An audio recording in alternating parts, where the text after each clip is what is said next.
Doing, bud? Doing good. That's good. That's good. How was Ireland? Ireland was awesome. Yeah? Still have a boatload of pictures to upload off my phone and put on Facebook. Awesome. Hey, here's Frankie. Hey. Yeah, definitely got to check all that out. I think my favorite part was definitely the Cliffs of Moher. Oh, yeah? My Brett. I could have used the cliffs a little less. Okay, that's it. Sorry, I'm getting Oreo. I'm a reach through this screen here and punch you, Seth. Good God. All right. Oh yeah, he left the room. I love it.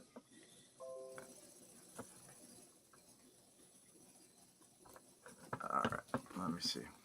Yeah, we really we lucked out on that. Nice. Because I guess usually it's pretty foggy in that area. Oh yeah. And a few different people we spoke to talked about how it took them, 3, 4, 5 visits before they got there on a day when it was like clear and you could see the whole array. And when we got there, the cool thing was because we're there in the off seasons, kind of during winter, there's not a lot of people. Yeah. And B, when we arrived, the sun came out and it was just the glorious, stretch of cliffs. Amazing. So yeah, that was really cool. Oh, that's dope as hell. Alrighty. Well, I think Anton, give me a thumbs up if you guys are all set. All right, I'm gonna bring you back in. Here we go. Hello. Cool. So it looks like we got just about everybody. We should be having our sponsorship stuff running live tonight, but it might not be. Yeah, tonight's episode, folks, is sponsored by HelloFresh. We actually got a sponsorship for this show. I can't believe it either. I'm dead serious. Yeah, I am serious as a heart attack, folks. So we actually have a corporate sponsorship this evening. So yeah, we gotta keep it clean, guys. We gotta look good for the suits. I'm trying to find I should have pulled all this stuff out earlier, but I've been running around like a madman all day. I was dropping a lot of F-bombs before, but we'll clean it up tonight. Yeah. Here we go. Go to campaign. All the details. Want to kill it on your HelloFresh sponsorship. I love it. Anyhow, we have. I might actually have to switch us next week to OBS for an episode or two, just because they have a widget that I can't seem to get to work with Restream here. Good times. No worries. So, I mean, most of what I do is BS. Yeah. These are all the jokes I have today, guys. I'm in so much pain. Oh no. What's going on? Did you get injured? Did I miss something? My back's all tweaked. I started running again, and I'm like over 35, so things just hurt for no reason. Yeah. All right, hold on one second. My coffee is just about ready. I'll be right back. So, the OGL. You're reminding me of one of my favorite stories from a guy I worked with on set who was a pararescue dude who talked about one of his buddies who was pararescue, where he apparently great medic, great shooter, great dude, thick, like I don't know if he was Samoan or what, like just big dude. And his motto was cardio breeds cowardice. If you can run away, you will. He's like, I stay and fight. It's like, that's hilarious. I mean, I love it. That's a good motto. Yeah. I subscribe. But to be fair, you need cardio to fight too. You don't want to get winded. Yeah. Not if you knock him out in one punch. Yeah. Insert anime references here. I think so. You want to be on half in?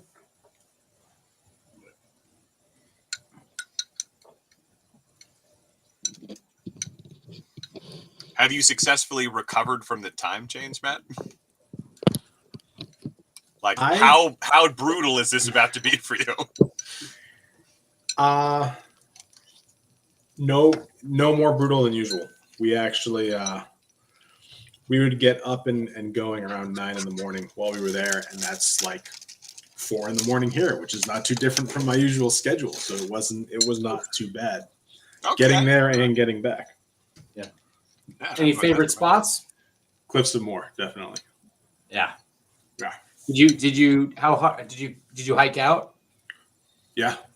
Yeah. Did you? I wanted to go all the way to the very end, but everyone else wanted to turn back like halfway because it was getting dark, and they wanted to hit the gift shop and stuff before it closed. Yeah. But we went up. They have all these on the opposite side of it. There's like a little tower up there now, and there's all these steps to go up. So we went up there first. Yep. And like I was saying earlier, because it's the off season in the middle of winter, like there's no one there. We pretty much had the place to ourselves. Nice. And it was a crystal clear day. Nice. Did you bring iron? So The Hag's Head area. That's where we did when we were there last April. The tower, and then you hike out, and so the tower, which is like, oh, that must be the end. I think it's about 4 or 5 miles out. yeah. And we got out there, and then the wind started whipping up, and but then we came back. You went out to Hag's Head with no iron? What, you jumping fences too? You gonna go play down by the river? There was actually trying to get stolen by fairies? They have that whole not paved, but there's the path that goes all the way to the end there. Yeah. And there's a section on the path where there's a stone piece that's just up. It's basically like if you're in a wheelchair, screw you. Yep. Like turn around and go back. You're not allowed any further. Well, the thing is also there's these all these Yelp reviews of this is BS. They're putting up all of these stone barriers so that people can't go in particular areas. And then people point out those stone barriers have been there for hundreds of years to keep the sheep and cattle from going off the cliff. That's not a modern thing, but long before people were like, let's take a look here. But we got to the tower, and then we realized that actually that path keeps going, and that path follows the coast. So you can there is no end to that path. All right. It just keeps on going. I wanted to get on my back and shimmy to the edge and do a selfie over the cliff, and it was vetoed. We saw a bunch of there were a lot of that seems like a terrible idea. European tourists when we were there who were literally by signs that say don't be this person, you will die. It's there's pictures there of somebody stranded on cliffs, etc., who'd fallen down, but not. It's it's a real F around and find out location. Yes. Yeah. You may test that hypothesis. Yeah. Yes. Now we went to the Hill of Terra. And that was an interesting stone obelisk. I would describe it in a way that's not HelloFresh friendly, so I won't. Speaking of family-friendly stuff, is there an announcement date for the reveal of the name?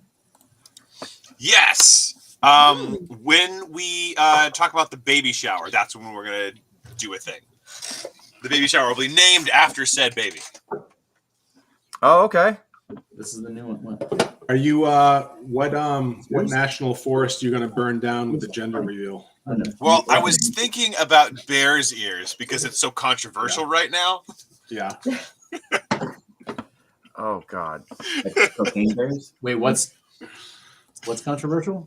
Oh, Bears? The Bears Ears National Monument because yeah. I was like, I'm making fun of how stupid that it is that's controversial. Yeah, fortunately, I can just be like, I have a baby girl. I did IVF. Not only do I know, but I planned for this. I planned for this as much as I possibly could. I paid a lot of money for this. That's fair. So I don't have to worry about gender reveals at all. I mean, it would be like, is it okay if I ask? And I'm like, girl, for now, as long as I don't know her life. Yeah. Of all your videos are awesome. And the first one that I happened to see, though, was the Robin one.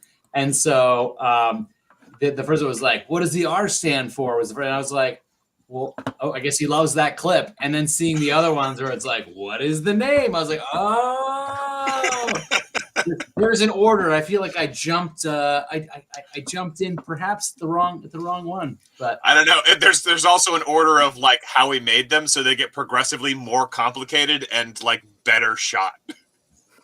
They're great. There's a point where I was like, I'm gonna buy a gimbal now because I hate doing this with a selfie stick. It's very weird. Yeah. You would think with all my camera equipment that I would actually be able to shoot something. You would be wrong. Also, I guess, Anton, you and I are going to Ireland because everybody else has just been recently. So I went. I mean, I'll go. I'll go with you damn. guys too. You can pack me up. I'll fit in It's just me? Have you gone recently, Greg? Not in 20 years. Then it's you and me. Let's go. Let's go, baby. Actually, Jen and I actually did make reservations to go to Edinburgh for the Fringe Festival in August this year. So, and she's like, we're stopping in Iceland. I know it's not the same country. Oh my God, Anton! Just because I'm a colonizer doesn't mean I don't understand how borders work. I think I understand how borders work very well, as a matter of fact. That's how I know how to violate them. So, well, Anton hasn't been back to Ireland, what, 15 years? 16 years? 13. Oh, well, then you can come. Yeah, absolutely. Yeah, absolutely. we were there 2007. Yeah. So almost 16 years now. Yeah. All right. Actually, it would be 16 years because you were there in the wintertime. Yeah. I mean, well, I could have hopped a boat any time while I was living in the UK, and I just didn't. Oh, dude. Well, London was so expensive. All the traveling I had planned for, I was like, I can't afford any of that. Yeah, that is fair. I had one module where I had to take the train into central London every day, and it cost me an extra like £300 every month. Woo! Damn. That's why I was like, well, there went my trip to Romania. Yep. Well, I hear you there. Let me pour my coffee because I just finished actually brewing it. But yeah, we'll get started here in a second. But yeah, again, folks, first off, thank you all for joining us tonight. But we'll get on with the official introductions in a moment. But yeah, if you've been sticking around here for a second or two, you heard it right. Tonight's episode is sponsored by HelloFresh. We actually got, like corporate bucks behind us this evening. If you go and sign up for a new HelloFresh account, use the code down here in the chat box, and they'll support the stream, which is kind of cool. That's really cool of them to give you a code that's like just written out in Welsh. I know, right? Yeah, no. It needs a few more season wise if it's going to be Welsh. I mean, this looks more Klingon or German. Yeah, often hard to do tell the two apart. Yes. And actually, do you guys know the proper pronunciation of this thing here is? Oh, got it. All right, I was completely wrong. It's indigenous tongue. Okay, cool. Alrighty. Well, again, before I offend everybody all over again, let me. Brought to you by HelloFresh is a thing that we get to say for every punchline now. Oh Lord, at least for tonight. I have a feeling they're going to be pulling this real fast with us. All right. Give me 1 second. We want to remind our viewers that HelloFresh does not necessarily endorse the views of those expressed here on this stream. The views expressed are our own. Or in some cases, they're just memes. And none of it is to be taken seriously because we barely know what we mean ourselves.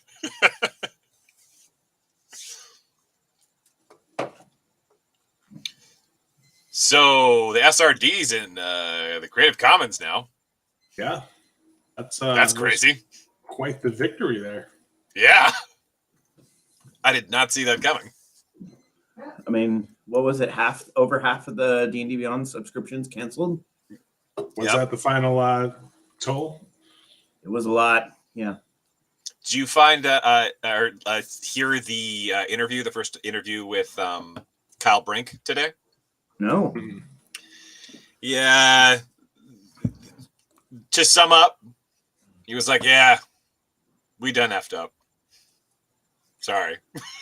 That's not like the best you could do. It's like, I don't know what else to tell you. What is this regards to? Kyle Brink did his first interview on 3 Black Halflings, I think is the channel. Kyle Brink's. The executive producer of D&D. Yeah. Oh yeah. He's going around and doing interviews with anyone. Kyle, if you want to come join us here, the Tortletonis, you are more than welcome to. Because when you're here, your family. Brought to you by HelloFresh. Similar, although legally distinct from. Yeah. Yes. We should also mention that when your family around here means that there will probably be family on family violence perpetrated upon you. So just knowing how these brothers work. Okay, well, anyhow, good evening, ladies and gentlemen, ladies and gentlethems. My name is DM Greg, and I am your Dungeon Master this evening. Welcome to Tales of the Tortletonis for February 6, 2023. Back after an unexpected hiatus, slightly expected hiatus, but now we're back 3 weeks later. So excited to be back on the stream with y'all, ready to kill some monsters and, promote HelloFresh apparently tonight. So, but... yes, we are here this evening as this brave party of adventurers is ready to go continue some adventures, continue their epic tale in the bowels of hell itself. Yes, indeed. But if you, real quick, some real fast business here. If you enjoy this stream, if you enjoy my DMing style, you can actually book me to run a game like this for you.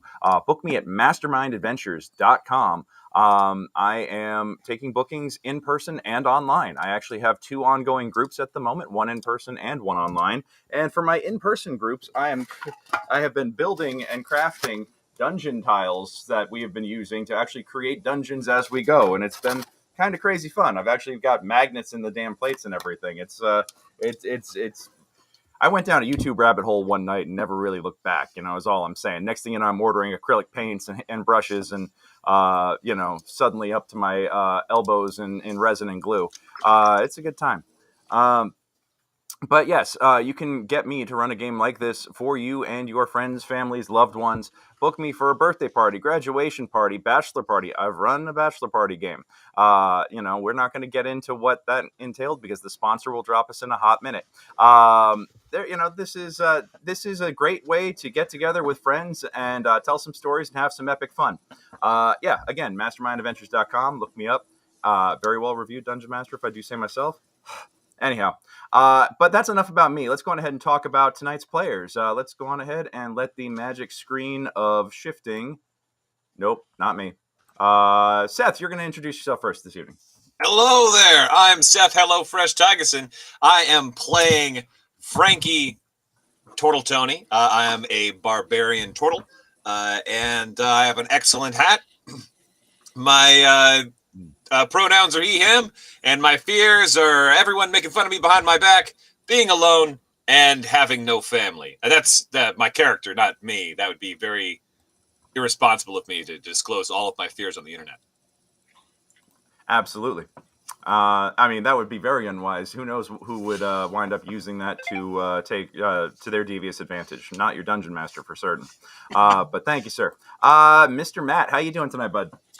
I'm doing good. And I will be playing Casan Jonar, a initially warrior, warlock, hexblade, murder hobo with a heart of gold, and now apparently a soul-reaping murderer for the devil with a heart of gold.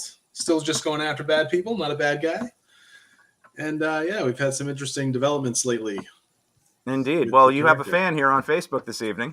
So glad to see the Viking fan club in full effect here tonight. Jules, good to see you, darling. Absolutely. Anyhow, we'll get her at the table sometime here. We'll have her play perhaps a foil for you. That would be a lot of fun.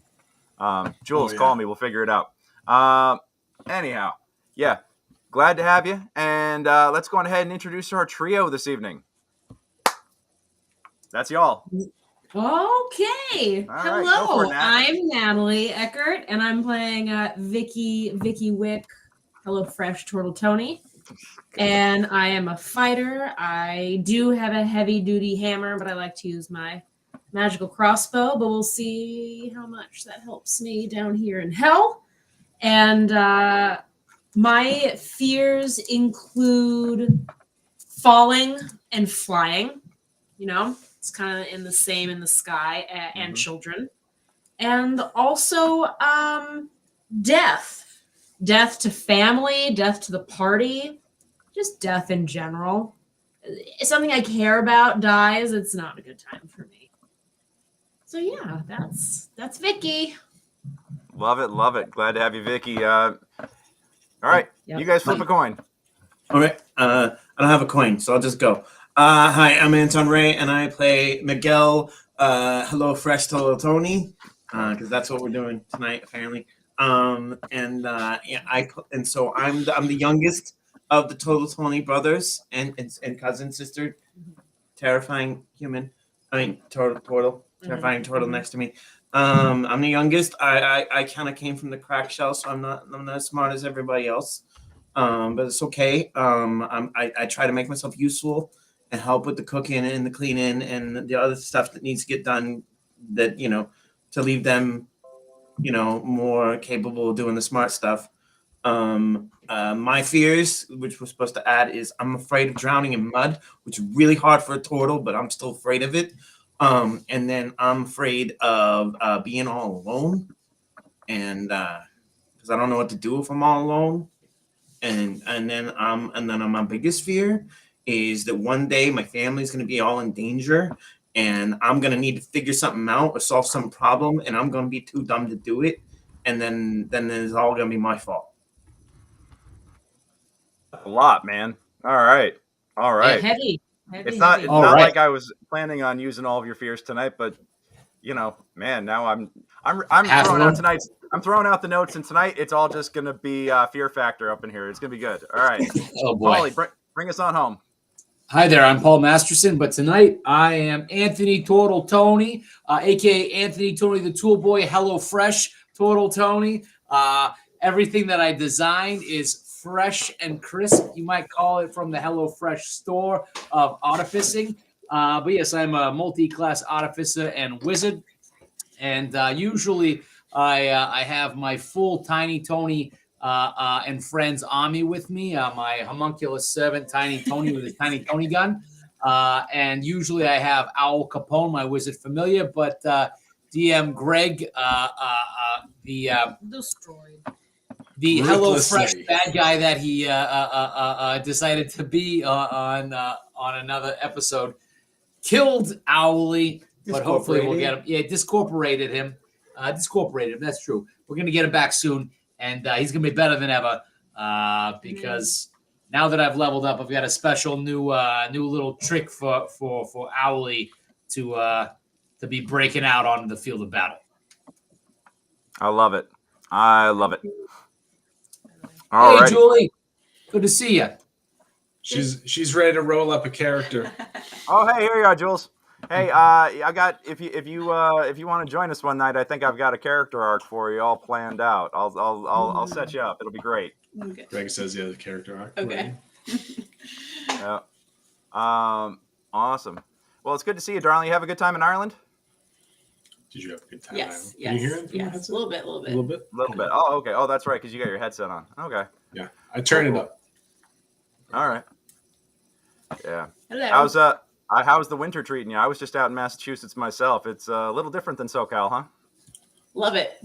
Yeah. Love that negative 40 degrees we had for a couple of days. Yeah. You know when you get like hit in the face by like a ball? That was a close second. Yeah. The cold, it was just wow. The big rubber gym ball that they used to play dodgeball with. Yeah, like getting hit in the face with that thing. Oh God, that's the worst. I was a magnet for that. Even I got a little bit chilly. Just a touch. Hey, it's good to see you guys. I'll let you be, but have fun, and maybe one of these days I'll get in the swing of things with y'all. Absolutely, we'd love to have you anytime you want hop in. Bye, guys. Bye. Oh, love it. Our biggest fan right there. God bless her. Or at least she's a fan of a Viking. Everybody's got family popping in tonight. All I need is the cat showing up in my lap. You know. Anyhow, let's go ahead and pick it back up where we left off. Who wants to do our recap from 2 weeks ago? Recapping everything that happened 2 weeks ago and where we are at the moment. Anybody? Don't everybody so jump we in all at ran once. in, and so we ran this way, and Anthony and then Tiny Tony ran that way, and then we jumped over a cliff, and then there were some demons there, and like the demons like slammed us against the wall, like protecting us from the incoming artillery. And then Casan was gone; he was unconscious, and then he came back with a really weird leather jacket. It's really kind of cool. I don't know where he got that. I don't get it. But then. Okay, but then it turns out that Anthony took out some devil guys, but then it finds out that these demons who helped us are kind of bad guys, but everybody's kind of a bad guy. But anyway, I think the demons took Brother Othar, so now maybe we're siding with the devil. I don't really get it. Yeah, that sounds about right. That sounds about right. So, as you guys wrapped up last session, you had just Casan figured out how to call in some backup right at the end there with their little horn radios. Oh, that's right. Yeah. So you actually did retrieve a set of Casan got to meet his patron last session, and yep, big evil leather daddy. Yep. We were in some nondescript room, lots of stone, and we were having trouble cooking up some food to eat, and thankfully we had a guide from HelloFresh down in the depths of hell show us how to do some toasties. And we bonded over that, and he gave me a new sweet jacket and then sent me back to help out my friends and kill some demons or devils, or I don't know, the weird looking ones. Yeah, the funny thing is that the ones that skipped legs day, those were the bad guys. Those were demons. Skipped leg day. Yes. Not that I should have told you guys that, because none of you were able to figure that out. But as I was mentioning, I guess the chat command is enabled. I don't know what the chat command is. I wonder if it's... I'm just checking here real quick. I got a notification to check.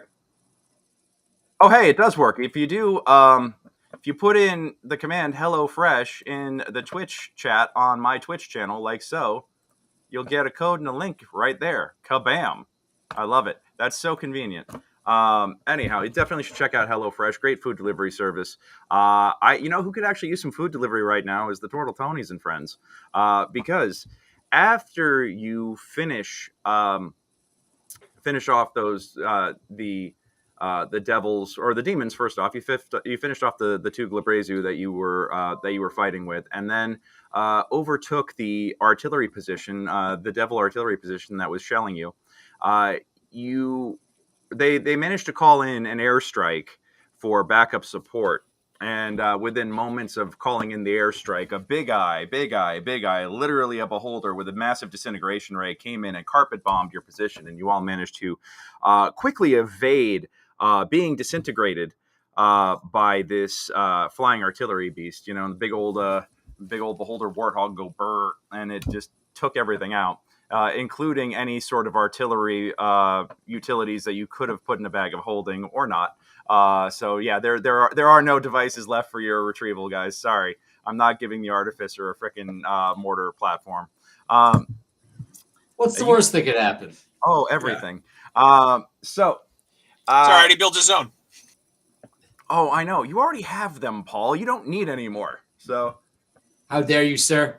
You can always handle another artillery cannon. You can always have more. Yeah, or like me collecting lighting instruments. Like Jen is making me clean out the booth at the theater this week, and it's mostly just lights that I've acquired from various places over the years, and it's ridiculous. She's like, we don't even use any of these, and I'm like, yeah, but they're shiny. So, anyhow, getting back to this. Sorry, the ADHD is strong tonight. You find yourselves running in the desolate wastelands, looking about. The sky is gray with tinges of red going through it. The ground is charred beneath your feet. It's literally scorched earth. You can smell the sulfur and salt everywhere you go.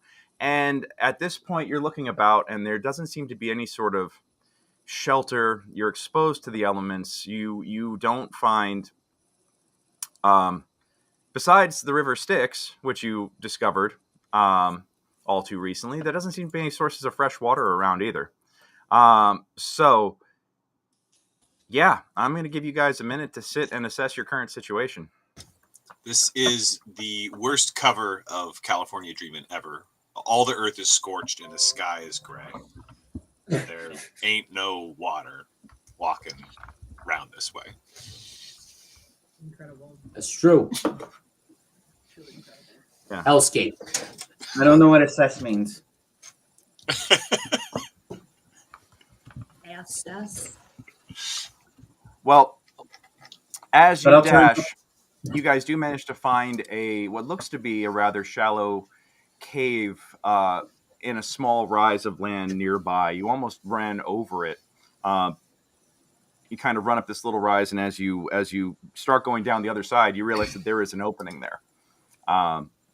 So at the very least, you might be able to find some shelter as you take a moment to figure out exactly what is going on and what is your best situation, best way to deal with things. Yeah, so I think I'm gonna send Tiny Tony to look real quick while we talk. Okay. Send him up into the air. He's little. But what do you Have him think give me a stealth check with advantage. I say to my brothers and my cousin and my friends here, like, what do we? I'm kind of running on fumes here, but I don't know whether we should be sleeping out here in the open. But we're pretty tapped out on ability to do anything if we run into more of those jabronis. Listen, I got a reply through this communication thing they're using that they're sending us some backup, whatever that means. I mean, I haven't exactly seen anything around here that looks like it's a friendly, but they seem to be. I mean, we're gonna have to explain that we killed their mortar team, but they're on the way to help us. My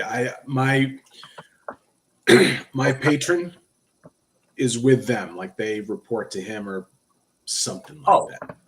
So I think at the very least we'll get some snacks.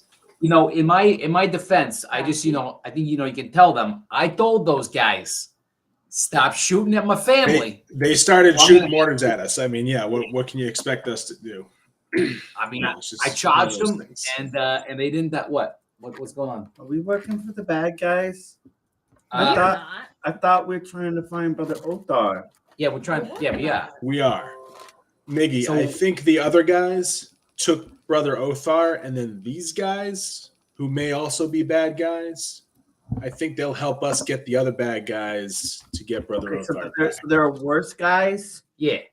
I think so. There's like a gradient, and we're on the upper end of hopefully of that gradient. I think there's I think this is like these demons. They just kind of want to watch stuff burn and just don't care. It's like trying to be chaotic. Yeah. What's up? What does the cheese grater have to do with it? What do you mean? It's a gradient. Oh yeah. So it's kind of like with cheese of you need a really fine ones, for good pizza, and some of the big chunky ones that you just don't like that kind of can upset your tummy. Yeah, the demons, they're the bad cheese. Okay. The devils, they're the digestible cheese. It's not great cheese. We're trying to figure out here whether we like this cheese at all. We got to figure out who the big cheese is, who might have Brother Othar. Yeah. Does that make sense? Tiny Tony comes back at this point, comes fluttering back and going, Boss, hey boss. Yeah, what we got? It's clear. It's not very deep, but it's clear. Okay. Clear. He went up or he went down the hole? He went up and then looked in the cave. Yeah, he gotcha. He kind of went up, looked around, and then looked down in the cave and comes back and basically reports that it is in fact clear down there. All right, guys. Good news. Tiny Tony, as you probably heard him say, everything looks good. No sign of folks. No sign of more jabronis up and about, and not seeing anything down in the cave. So maybe we patch ourselves up. But we ain't got no food. water's going to turn into vinegar and all that stuff. But it might be a long couple of days. But what do you guys think? I mean, Vicki, you're pretty much tapped out, right? I mean, I can still cast spells. I can still do a few things, but I don't got all my spells. I don't got all my stuff. I'm still figuring out how to, what the new Sky Daddy wants. Yeah, I think if we can get some rest here, that's a good idea, Tony. I think so. I'm fine. I wish that we had something here that we could, eat or drink or something. I'm feeling a little famished. If something just fresh could arrive at my door that we are about to settle into, that'd be really nice. Well, I'll tell you this: anybody who uses our sponsorship code gets 21 free meals. So too bad they don't have it in Avernus, or otherwise you guys would be all set, But yeah, I thought this was pretty ironic that we get this sponsorship on an episode where I'm causing you guys to deal with famine and drought. So good thinking. But yeah, 21. Sign up at our link for 21 free meals. Anyhow, I'm assuming you guys all head down into the cave. Yep. All right. Yeah. Into the cave we go.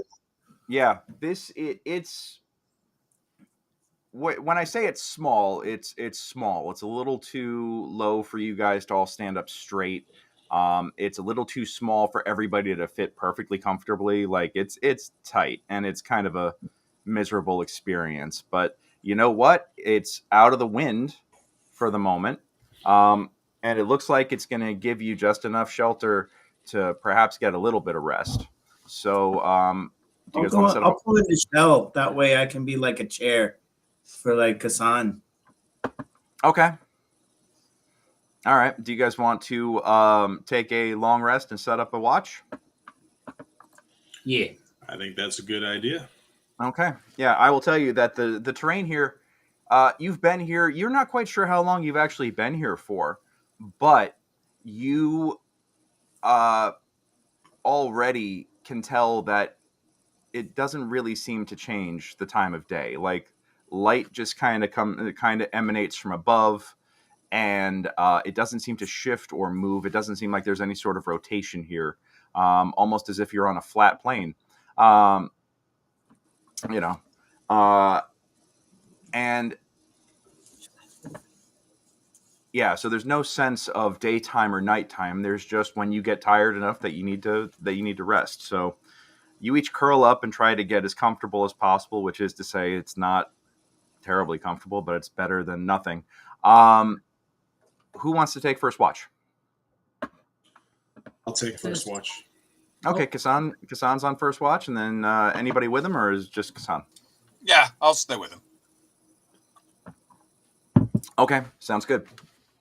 The rest of you guys are all going to sleep? Mm-hmm.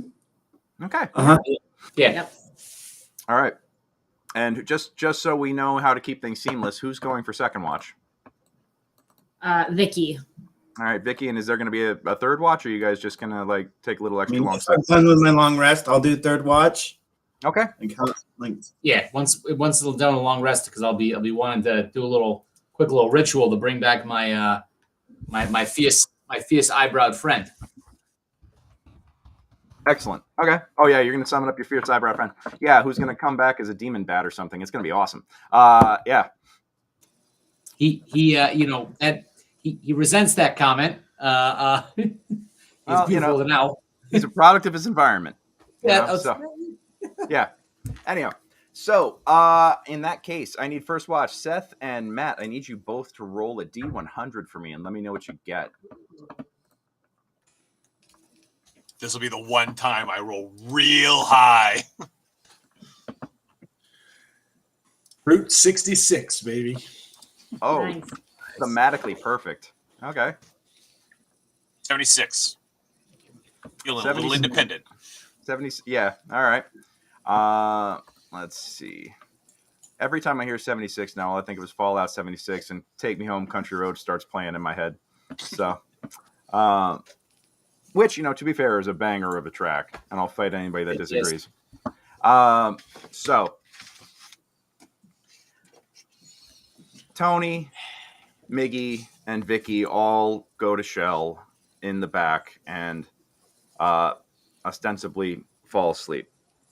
The wind blows around you, and it just kind of creates like a little bit of a whistle that makes it tough for, it's like a constant high-pitched whistle that is just annoying enough to make it really difficult to finally like get some sleep, but eventually exhaustion overtakes you and you pass out, leaving Frankie and Casan awake. Talk about sword, man. It it seemed really awesome right at the beginning, but it was like it wasn't. There's some kind of powerful entity in that thing, and it wanted me to be its harbinger of the apocalypse or something Like unsavory. Yeah. That seems like a lot. It was a lot. And apparently it could puppet me around when I was unconscious, which is that's not great. Nah. And now it's at the bottom of that river that makes people forget stuff. So maybe that's best case scenario. My patron was not a fan of that thing and wants it destroyed.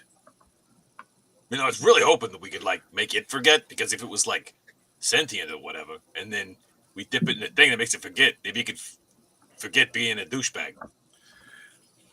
Yeah, that would have been great. But how do we get it back? Should we even try to get it back? I don't think that we should. I think we should probably leave it. If we knew where it was, we could maybe dredge, try to do something like that. They used to dredge back home. Every once in a while somebody go missing, they dredge. They come up with all kinds of crazy stuff. And we could imagine, there's got to be all kinds of cool stuff that's down in there if we really had an opportunity to like kind of go through, because do you think Tony could make like some sort of a what's that thing where the metal like attracts the other metal and they stick together? Yeah, like a magnometron or something. Yeah, the magnometron. And we could use that to dredge and see what it pulls up. Yeah, I like that. That's a good idea. Because imagine like all the stuff that would have get dropped in there, right? So like nobody would even remember because they would have dropped it in the river. The further that they had dropped it in, the more likely is that they would just not even remember it at all. So like that's straight up findings keepers right there. Yeah. There could be all kinds of awesome stuff down there. We're gonna have to ask Tony about this in the morning when he gets up, for sure. Yeah. If there's time. I mean, we're being chased by devils and demons, and I don't know. Yeah, but they're not that smart, and they skipped leg day, so that's true. Like they're not even gonna be able to keep up. Yeah. I mean, look what happened the last time we came across those yahoos, right? Yeah. Maybe you should challenge them to a squat contest for supremacy of the plane we're on. Oh, yeah. Well, that would be so good. We'd be like, hey, oh no, you know what we do is we have Miggy go, and he goes, hey, well, I'll challenge you with my Sky Daddy, right? So they get them all mad, right? Because it'd be like, we don't like Sky Daddies here, and then they agreed to it, right? And they go, okay, and he's gonna do it. And it'll be because demons are always about those contracts, right? And you'll be like, well, you didn't specify it gotta be me. Print, right? The fine print. It didn't say that to me, Miggy. Yeah, that's brilliant, Frankie. Beat them at their own game, Yeah. If we see an opening for that, I think we should go for it. Yeah. All right. Well, both of you guys give me perception checks while you're sitting here.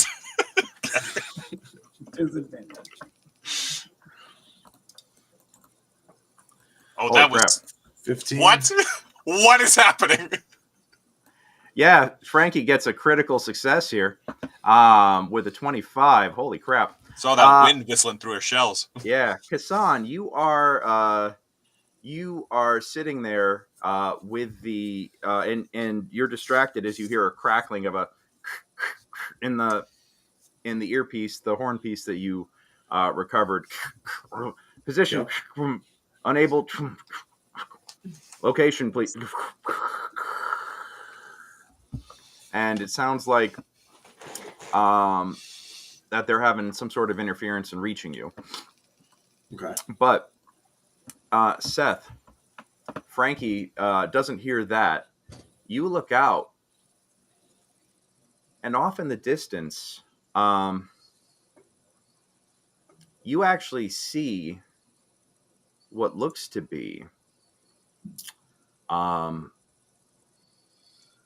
pool of water, kind of like a glinting off maybe a couple of 100 yards away.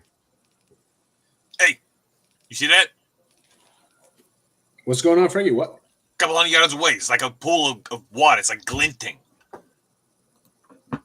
Do I see it? Not with a 15. I got nothing, Frankie. It's over there. I'm trying to hear. They're talking through this head thing. I think they're having trouble finding us. Who cares about that? Look, we need some water, right? You also, Frankie, get a whiff of what smells like fresh water.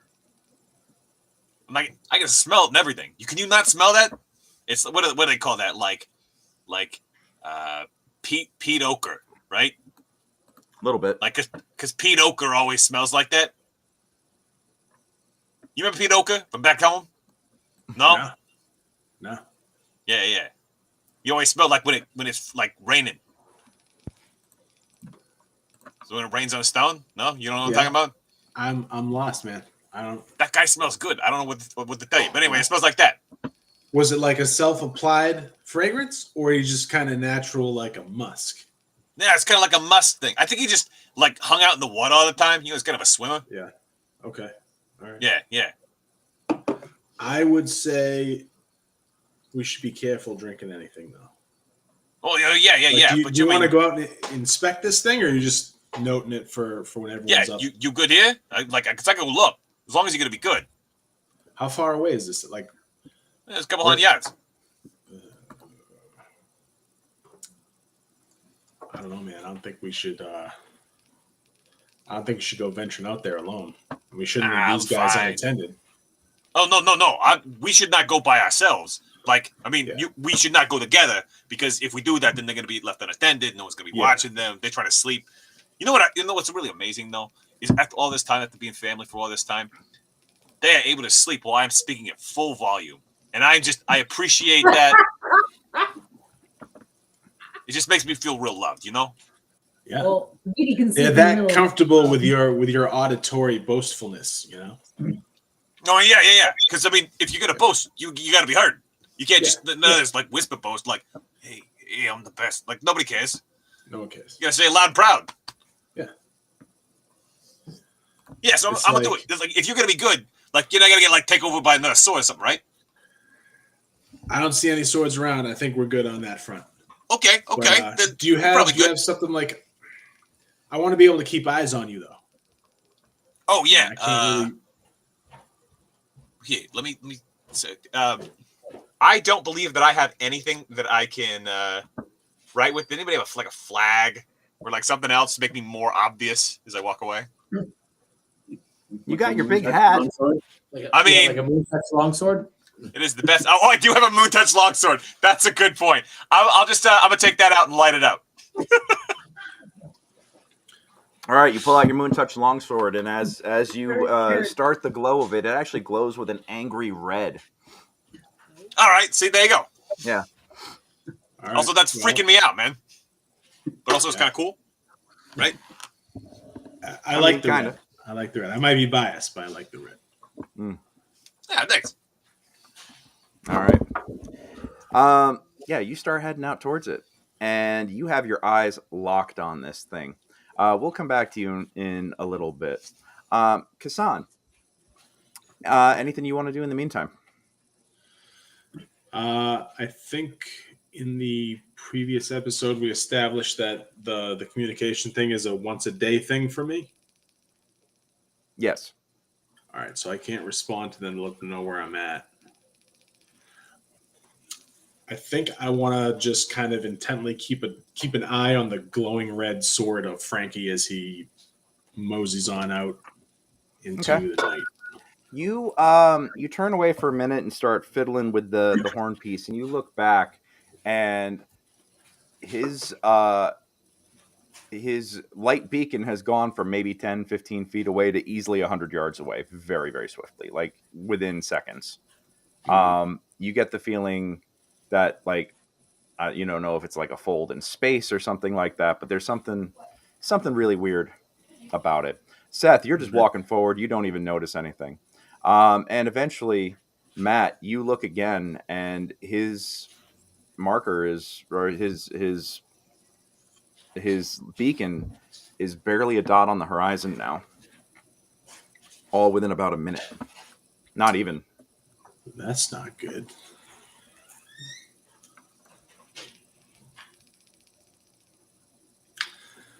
I'll kind of move away. So he left the cave entrance, I'm assuming here. Correct. So I'm gonna go out of the cave. I'll stay at the cave entrance, hopefully far enough away to not disturb anyone's sleep. And I just want to kind of yell to Frankie. Okay. See if I hear anything back. Frankie, give me a perception check with disadvantage. 4. That's a lot.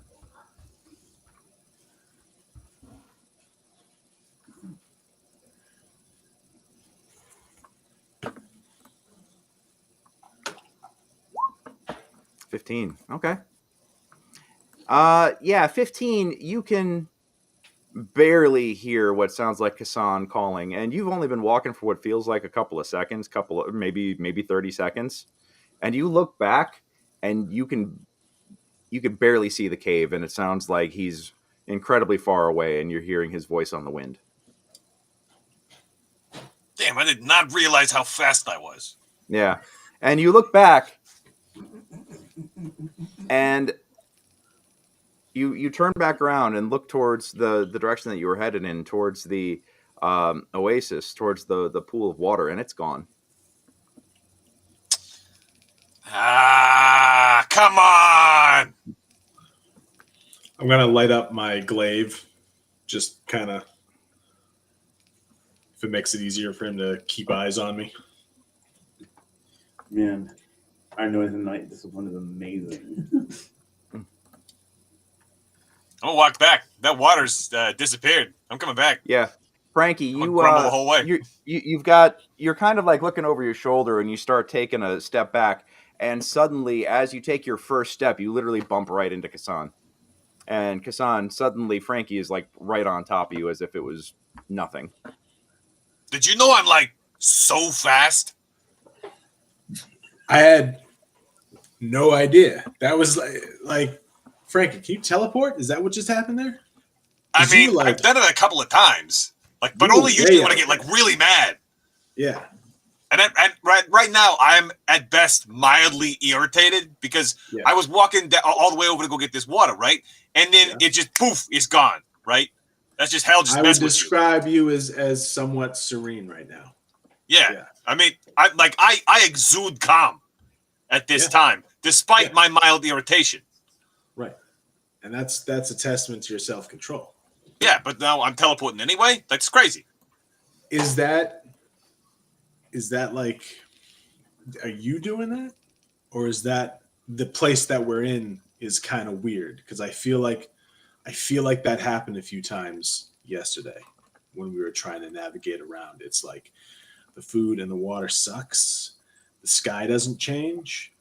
People are skipping leg day, and then we're bouncing around different places without intending to. Man. And all the comedy. You know, when people used to say don't skip leg day, this is not what I expected the result to be, but I'm glad I took that advice. Do you think this is why they're skipping leg day? Because they don't need their legs to get around. They just like shamble from place to place, and then you're like 100 yards in another direction. You don't even have to put any effort in. They don't even appreciate the quads or the hams or the calves. Gosh, the calves, man. You can't. Oh my gosh. You need that. You need that cut, or else what are you doing? You're wasting your time. If you don't got the split, like how people even gonna know you use the bike? They're not gonna know unless they're following you around watching. They're not gonna know, and that's not. It's a shame. It's a real shame. Yeah. At this point, it's been a couple of hours, and you feel like your watch is probably ready to end. All right. I don't know about you. I'm ready to bed down. Who's up next in the? Well, we got to Rochambeau this because one of us has got to wake up Vicki, and it's not going to be me. All right.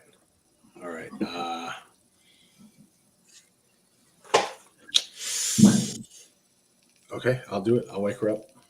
Oh, okay. I was gonna play you for it, but all right. Good luck. I'll take one for the team. It's all right. It's all right. I got this. You a good man, Casan. I'm going to tiptoe over to Vicki. Mm-hmm. I'm going to sit down, just kind of defensively, and I'm going to whisper, "They're giving away free and wine spritzes and bedazzling kits at the cave entrance."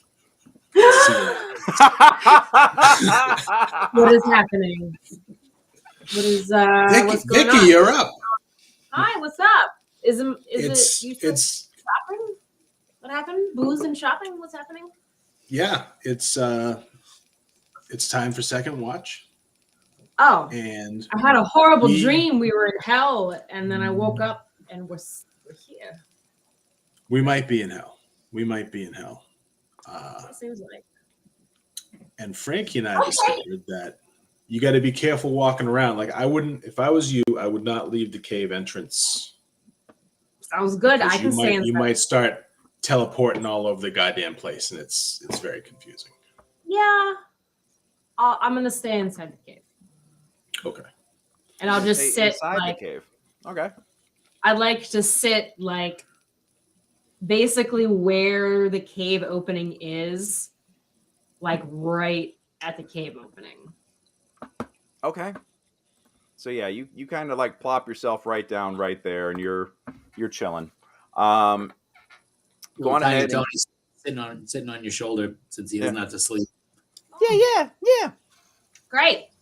Hey, Vicki. What? I'm glad you remember who you are.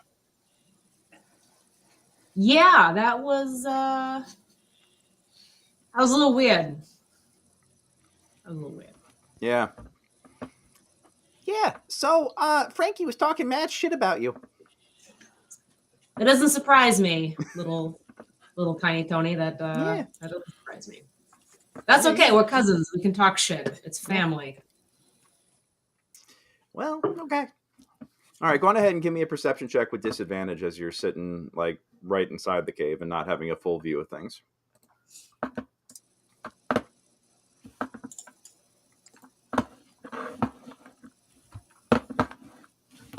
$13. Okay. Roll me a D100. There we go. What is it? /R? /R. Nope, that's not it. What is it? /R space D100. Oh, space. 94. Usually that's an A. That's true. Didn't get many, but yeah. All right. With a 13, Vicki, the time kind of passes peacefully. You as peacefully as it can be when you're like in this situation. You are sitting just kind of watching the nothingness, and it is boring as hell. You start thinking back to your time above ground, or, not in hell, I mean, by above ground, but you think about your time elsewhere, both in the adventuring life, but also in your more civilian life before you decided to go out on the road with your cousins and become a sword for hire.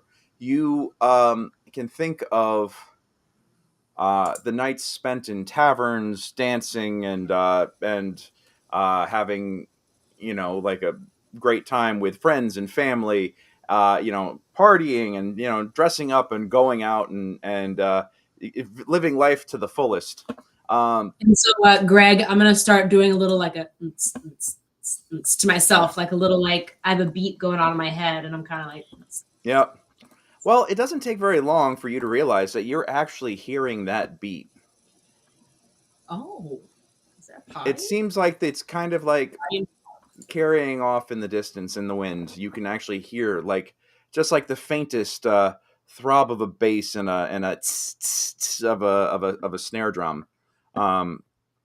going, and yeah, you recognize that anywhere. That's that's Jersey club music right there. That's Jersey Tavern dance hall music. Okay. Yeah. Okay. It's a house.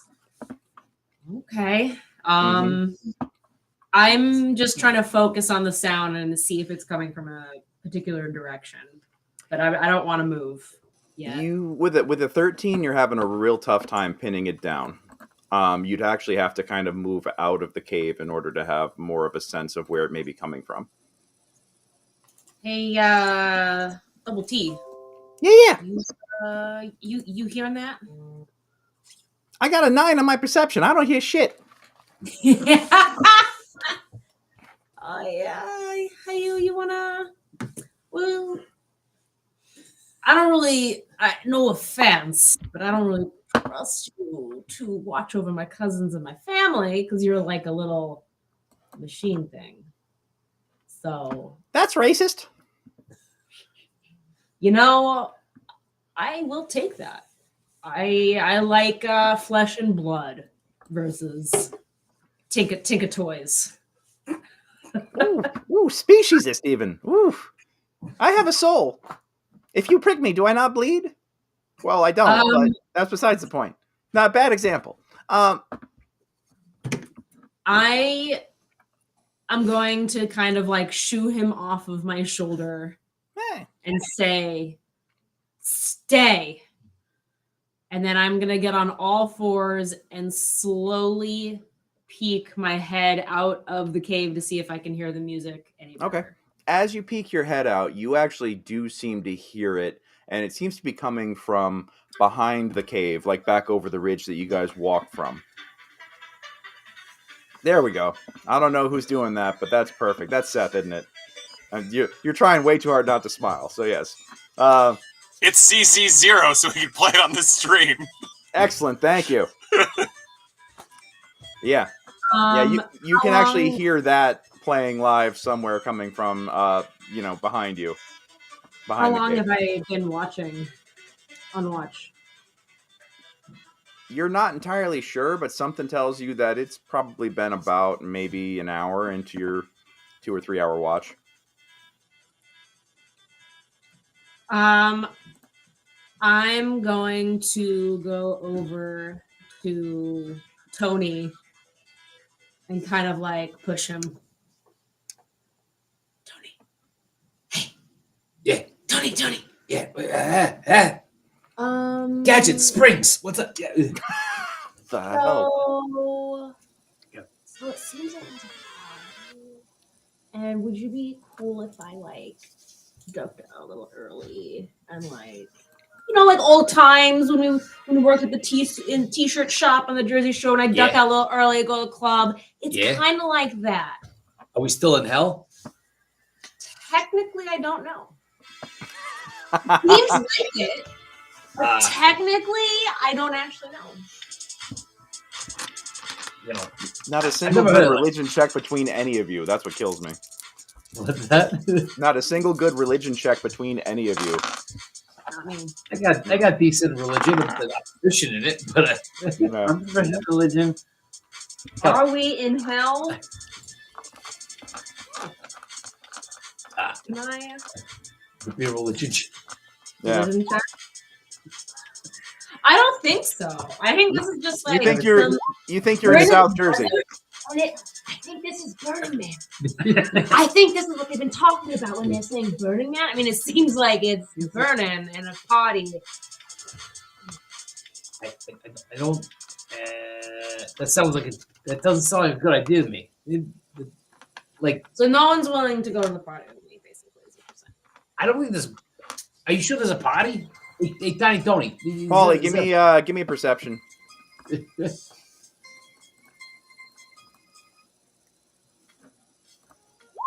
18. Yeah, you hear it. Holy smokes!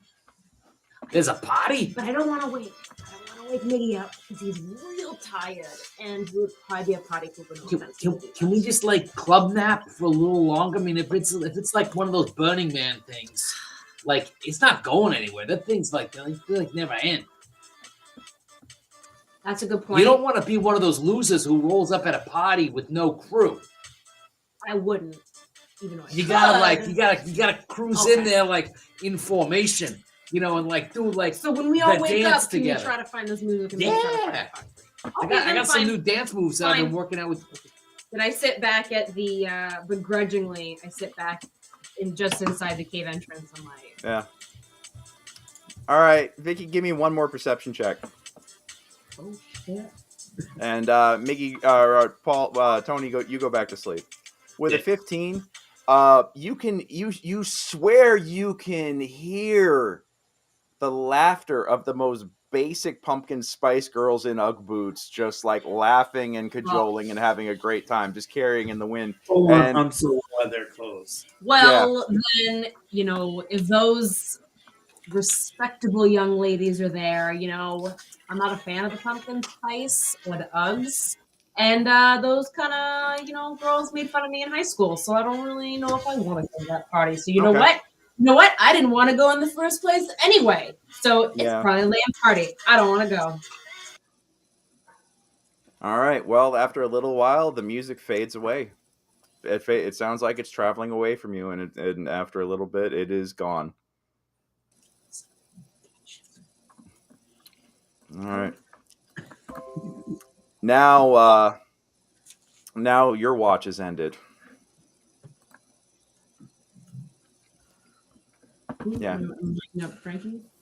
Uh, no, not yeah. Frankie. Sorry. Miggy? Miggy and myself, yeah. Okay. Yeah. I go over and I kick your feet and I said, well, the party's over. What? Your turn to watch. I'm going to sleep.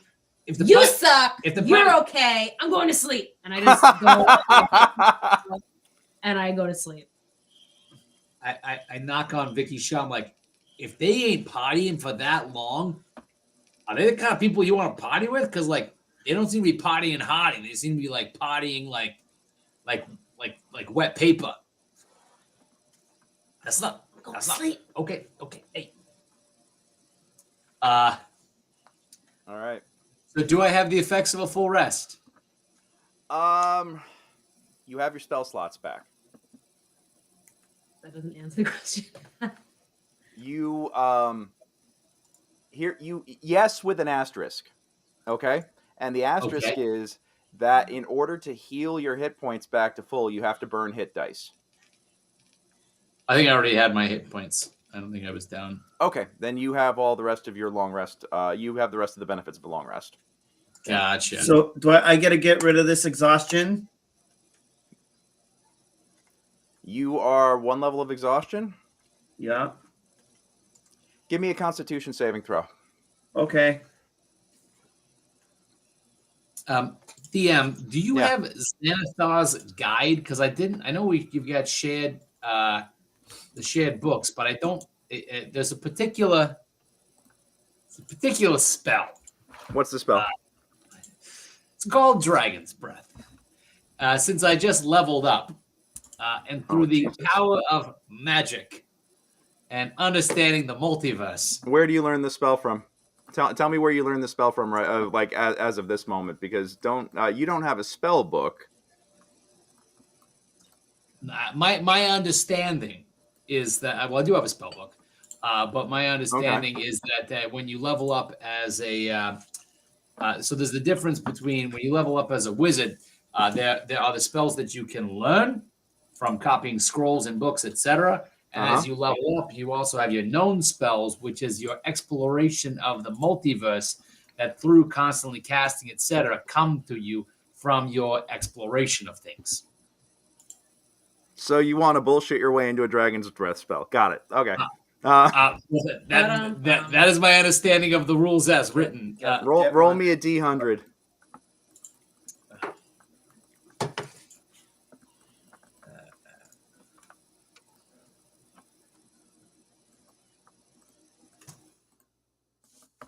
$37.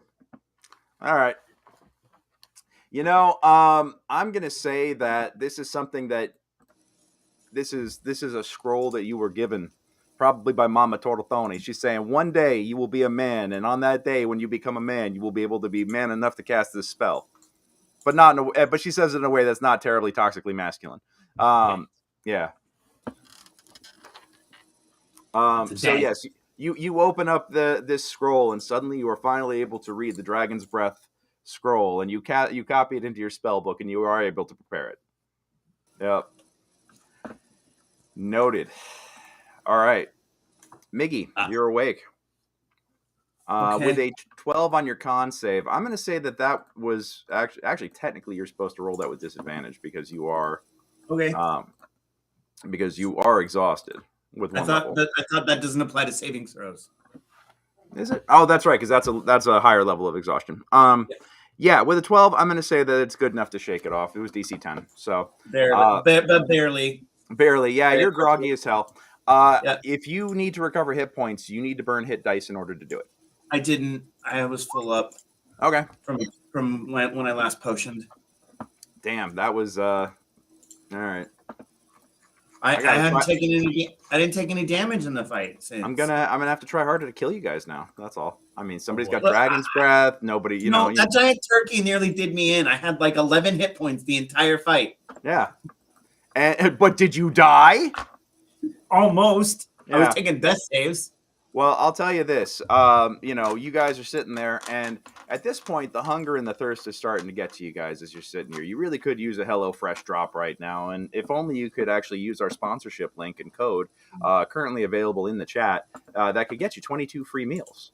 But sadly, they don't have that in Avernus. So, although I kind of reaching out after I slept, I feel a little bit more connected and feel the underlying nature. Bits of nature that do exist in this plane. And I reach out and I talk to my sky daddy through the nature, because caves are part of nature. Yeah. It's not just, and the little bugs and things like that. Like this place has its own little bit of nature. So I talk to my sky daddy and I feel like I have a new spell list, right? Sure, why not? Okay. So I will say this. Spells may not function as expected in a different plane, is all I'm saying. Yeah. Understood. The first thing I'm going to try is I'm going to try I'm going to pull out the kind of bad food that we have that's going off and everything, the rations that are smelling no good. And like we kind of got through with a little bit of like putting extra spice and stuff in it, but probably no longer good at all. Like probably unedible at this point. Okay. And then I'm going to pray to Sky Daddy. I don't know what the right way is. I don't know. I'm just making stuff up at this point. The green one, the green guy. Sylvanas. I saw. Yeah. But I don't know his name. But, the green guy whose face I saw in the tree. Great face in the tree. So I have this food that is no good and we can't eat it. And we're stuck in it. I don't know if it's hell. It feels more like heck. I don't know, because it's not really what I pictured, the way I pictured hell, but it's not good. So, like, we're stuck here in heck. And we could really use some, like, clean food and water to drink. And I'm going to pray for and do the ritual of purifying food and drink. Okay. You successfully cast the ritual, and you have in front of you what looks to be restored clean water, and you have restored food. Okay. As you are looking at it, though, you can already see very quickly that it looks like it's starting to spoil here. So you have a brief moment where you can probably scarf things down before they turn bad. Okay, I take a portion of it. I make Anthony eat it right now. Nom nom nom nom. Oh God! You wake Vicki, and then I go wake up Frankie and Casan. And I say, "Eat this before it goes bad." And so I make them eat, and then I just drink some of the water, and I make sure everybody has enough food. So I'll go. What do you mean, eat it before it goes bad? I can only I purified it. It was bad, and it's starting to go bad again. So to eat it before it goes bad. What do you mean by purified it? And please explain slowly. The face in the tree gave me magic to purify it. And as you look down, it looks like there's already maggots growing on his ration again. on the I one that you just got in front of him. shove it in his mouth. Actually, Frankie, the maggots actually taste pretty good. It's a little extra crunch. Okay, and then I drink. So if there's any left, You're muted, bud. Huh? It's probably for the best because he was talking and I would have been talking right over the top of you. Yeah. All right. So what were you saying though, Frankie? And then we'll go back to Miggy. Oh, I said, those rations were previously very dry, and whatever you did to it added extra crunch and a little bit of moisture, and I appreciate it. But also, I'm going back to sleep. Yeah. The cheese is better aged. I got it. Got it. So I eat whatever little bits are left, and then I drink some water, and Anton, give me a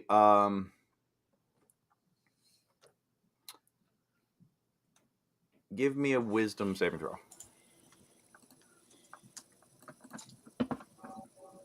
I'll take a 27 for. Holy shit! You notice that as you take the ration to yourself, as you raise it to your mouth, you can actually almost feel an aura about it, cleanse it, and it actually smells and tastes fresh. And as you eat it, it's very filling, very nutritious, and the water is crystal clear and refreshing, and you actually do feel restored after this. Oh, hello, Fresh. Yes.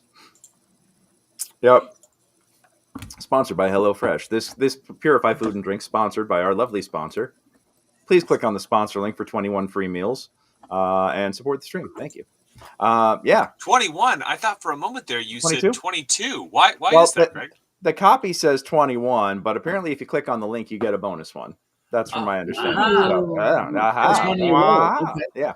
So, but the copy I have says 21, and when they go back and watch any of this, in which case, God help their souls, I want to make sure that I'm saying what's actually written there, and let people discover surprises and any validity of that for themselves.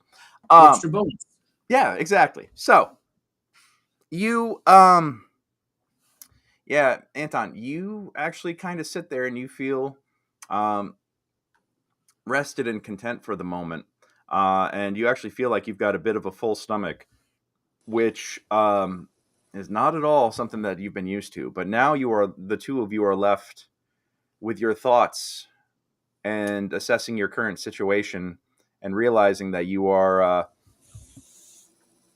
you came here for a purpose, and now you're realizing that you're at a loss of how to go about doing it. As I'm thinking about this and contemplating the multiverse, I would like to cast the ritual of Find Familiar. Oh. Okay. As well as the ritual of Identify for that 3rd level scroll that also we got a while back. That was to be you're gonna make me look that up? Oh my God. All right. I know that I have it written down somewhere what it is, but I can't find that on demand right now. Not a problem. So I'm gonna just roll you a fresh one right now, and it's gonna be whatever I say it is.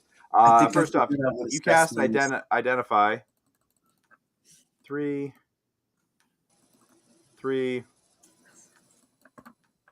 Okay. Yeah, it is a scroll of tongues. So with that spell, it's Bard, Cleric, Sorcerer, Warlock, Wizard. It lasts for an hour. Spell grants the creature you touch the ability to understand any spoken language it hears. Moreover, when the target speaks, any creature that knows at least one language can hear that target understands what it says. Ish, yeah. Because people say things in language I understand, and I still don't understand half of what they say. I mean, fair. Yeah. Wait a minute, does this scroll give Miggy a vernacular? A vocabulary of some such? I'm not supposed to be vernacular. But vulgar. Never mind. Those are 2 different words. So yeah, that is what that scroll is. You just let me know what you want to do with that. In the meantime, you decipher the scroll using ritually cast Identify, and then you go about starting the ritual to cast Find Familiar. In the meantime, do you guys want to have any sort of like conversation or anything like that, or are you just going to focus right on your meditations here? Can I talk while I'm doing my ritual? I mean, I think it's kind of, I've done this before, right? It's like, takes an hour. Yeah, that's fair. You actually, I mean, you could probably talk during the parts where you're not supposed to be chanting or incanting or anything like that, and you're actually doing like the preparation in the summoning circle and everything else. So yeah, I'm gonna look for any animals, like bugs or, Give me a perception check. Okay. Nope. Yeah. Actually, what you wind up finding is on the bottom of your foot, you find the remains of a centipede, and that's about the only thing that you can find at the moment. Mm-hmm. Yeah. I consider revivify for a moment, and then I decide against it. Wow. Wow. All right. Sounds good. So yeah, you think about it. But yeah, for the moment, you don't really hear anything except off in the breeze somewhere. You hear.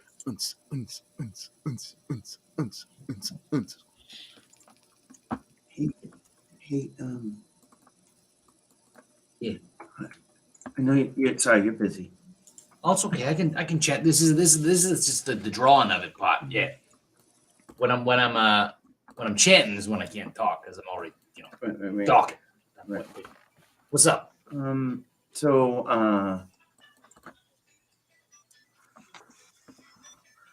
I don't know how fine brother oaths are. Yeah, it's I'm starting to feel real guilty. Okay. Because it kind of made us come here. You didn't make it. We all chose to come here. We're doing the right thing. It's not on you. Yeah, but everyone would have just went back if I hadn't insisted.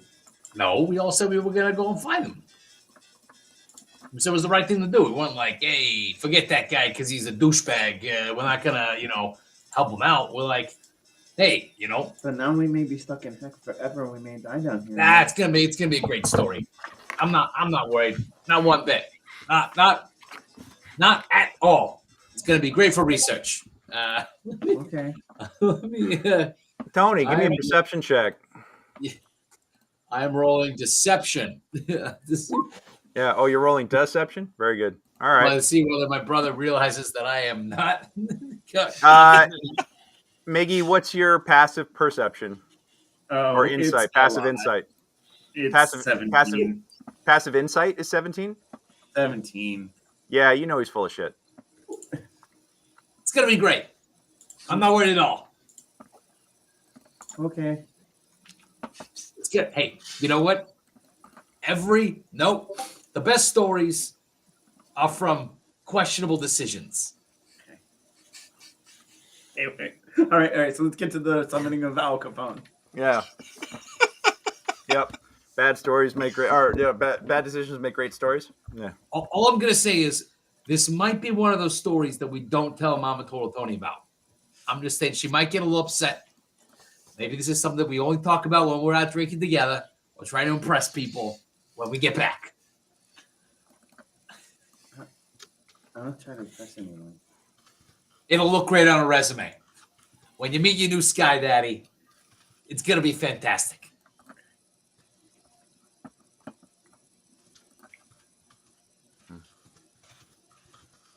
All right.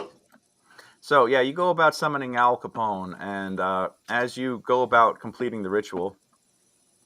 Oh, yeah, that'd be dope. You go about finally summoning him, and emerging in the center of your summoning circle that you've drawn out, a puff of fire ignites into existence. And from the fire, you can hear like an owl screech, and shooting up out of the flame is a screaming, flaming owl that looks evil as hell, wearing a pinstripe suit and a fedora and a cigar coming out of its mouth. And it kind of lands in front of you and goes, "Where the Dexterity 15 saving throw." Oh, Jesus. Make the dex save. Oh, boy. What? Okay, come on. That's not Al Capone. let's be realistic. Please fail. Please fail. Please fail.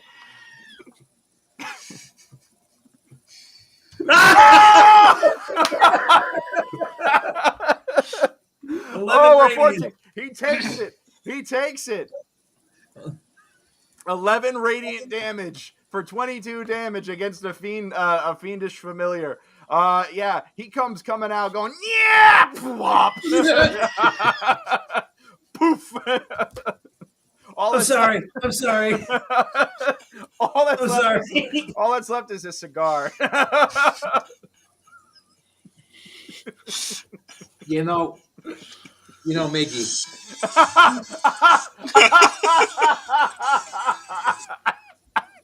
I'm not gonna say that you weren't that you weren't Owlie's favorite. This might impact your relationship with him for a little bit. I'm sorry. That was a demon. We're in a weird place. Did I get any sense, DM, that it was Al Capone versus not in that moment? It definitely was, but you can also tell that Al Capone's visage was corrupted by your current location. Okay. Yeah. All right. I'm gonna try and bring him back again. Can we not do that unless he attacks us? I'm gonna go to show. I'm sorry. Yeah. All right.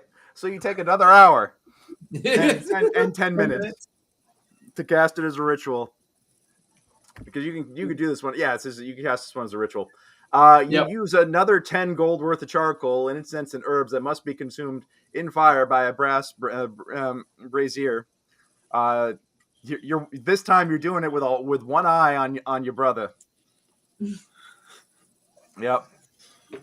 Turn his shell around, facing the other way. And 71 minutes later. Ah! What the fuck? Yeah. Where am I? Okay, Owlie. We're in hell. It's more like heck. Kudos to you. You scared a little bit of poop out of Miggy.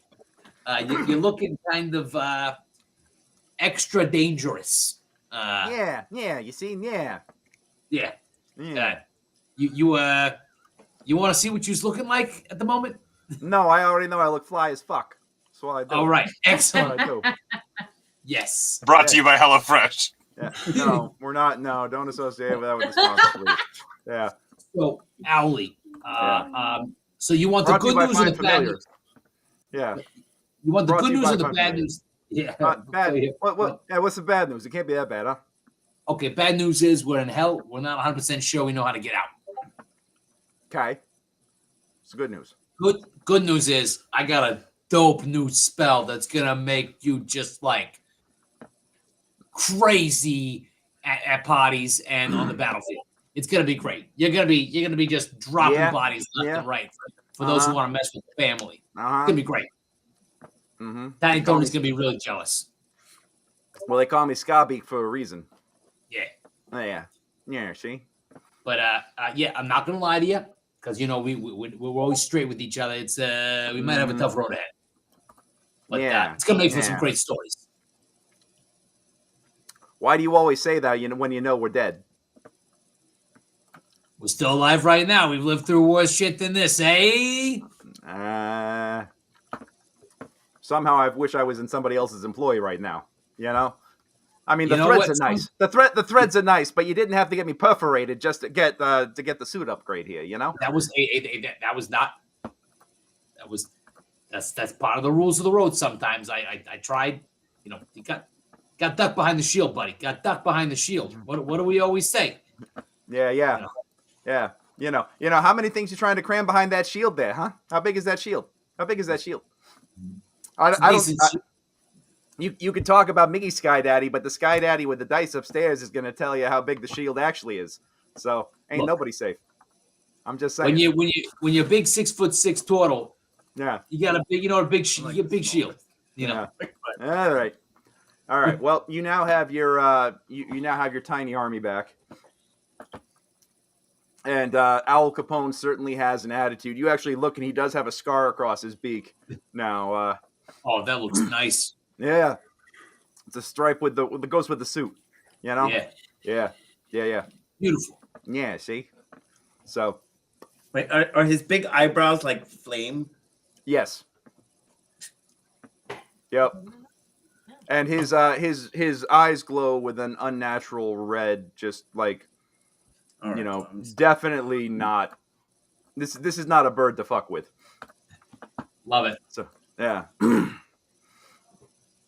Yep. By the way, boss, Yeah. hey boss. Yeah, I'm pecking your brother's fucking eyes out when he turns his back on me for what he did. All right, nobody smokes me and goes away unscathed. You guys gotta have. He needs to make it up to you for sure. Look. Oh yeah. I mean, by feeding me his eyeballs. You're that scary. He's kind of a tough dude too. It's kind of a tough guy. Need to recognize tough guy, right? I'd say a bluff check, but make a deception check.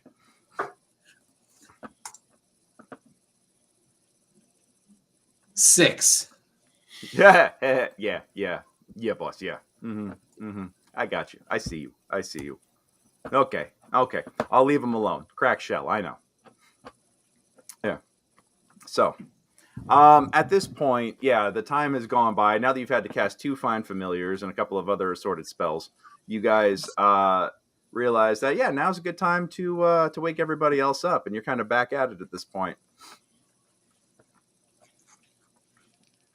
All right, everybody, let's start kicking boots. Time to figure out how to get the cork out of this bottle, or let's see what some other analogy of we got 5 brother Othar. You gotta find which of these. My boot. I'm waking you up. It's time to get up. He's kicking your shell. I don't like it when my boots get kicked. What do you like? You like what? Just a nudge. Come on. Yeah. A little rub, little scratch.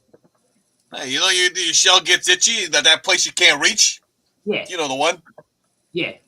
This one. The lid. Yeah. Oh. This guy. Well, you gotta do it the whole time. Hey. Apologies. Hey, you should. Miggy smoked Al Capone. He scared him when I first re-summoned him. It was. I'm not gonna say Owly is mad, but he's pissed. Yeah. Tony, you might want to give Owly a little bit of space for a while. Yeah. You look at Owly, and with his wings, he kind of goes. And I just produce a white radiant flame on the tip of my finger. Yeah. We're all family here. That's what I'm supposed to do, right? I do this kind of scary thing, and then I nod. Oh well, I mean, it depends. You got to ask Owly on a scale of 1 to 10 what he thinks. No. Yes. That's what I do. No, right? that is correct. That is what you were supposed to do. Yeah. That is a good clap. The more you talk, the more it reveals that you are not capable of doing the thing that you say that you're going to do. So just point, nod. Excellent execution. Good note. So, you wake up. Yeah, I'm up. You ready to roll? I'm ready. Yeah. Okay. You guys all wake up, and as you stand up and stretch, you can feel that having slept, most of you guys sleeping in your armor or your other protective gear, you feel stiff, you feel sore. The air feels unusually dry, which gives you a sore throat. Everybody's kind of coughing and trying to clear their lungs a little bit, and it's very just unpleasant. You wake up having slept on the hard ground, and you just all generally just feel like crap. It's one of those days where the brain fog doesn't seem to want to go away very easily. Yeah. Wait, do we get the effects of a long rest? Or no? Who's down hit points? Who went to sleep down hit points? All right. You guys both have Vicki too? Yeah. The 3 of you have to burn hit dice to get hit points back. Yeah. All right, let's see how many hit dice I have left before I...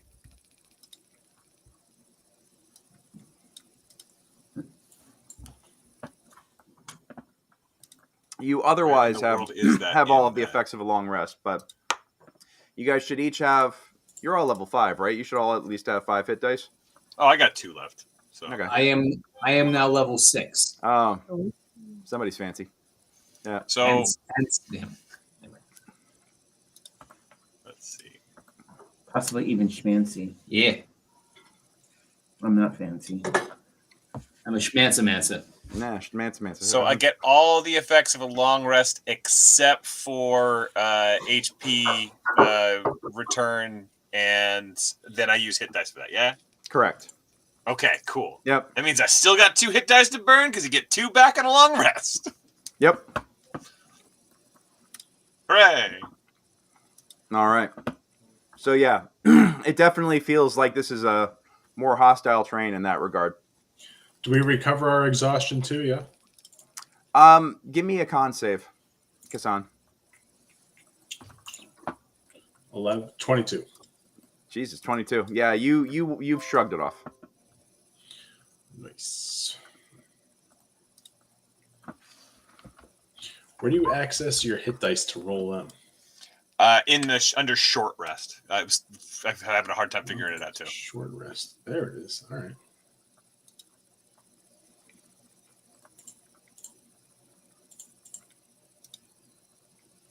Get myself my rage back, my magical awareness back.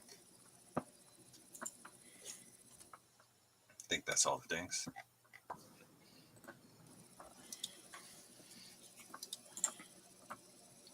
All right. Yep. You now. You guys are now sitting. What? I'm gonna let you guys figure out what your plan is. Okay. Do I hear any more chatter over the horn radio? No, but you get the feeling that it has reset. All right. All right, guys. Well, I think I can use this this radio thing again if we want to try to get that.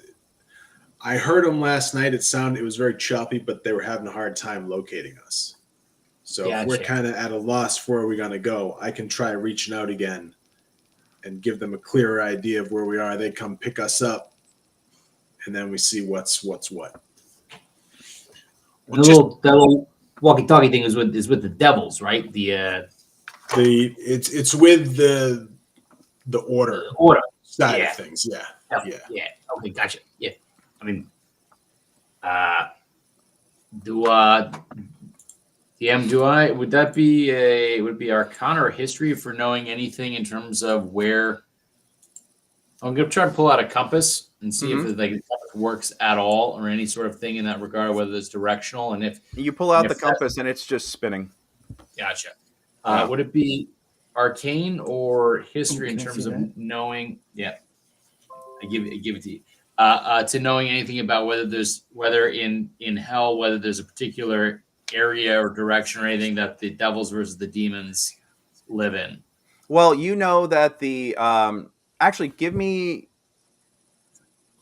Arcana. I think Arcana could work, or I could see a justification for History. What's your better bonus? Cool. Not great. Okay. 12. All right. So with a 12, you know that that when it comes to the planes, the devils are from the 9 layers of hell. Demons are from the abyss.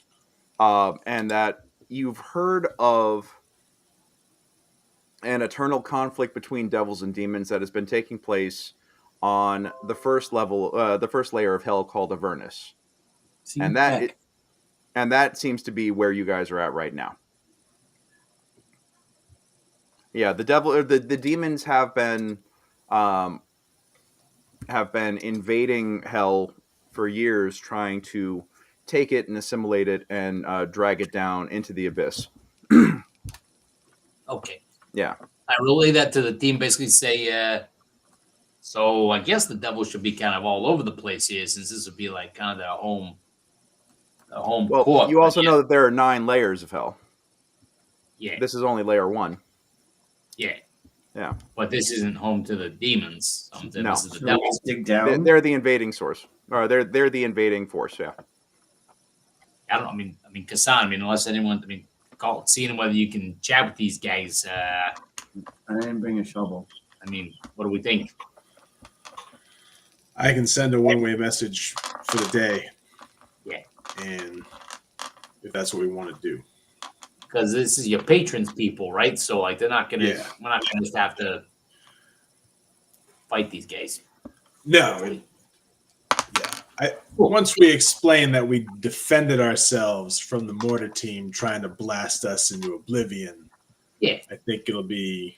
Give me should an be insight smooth check.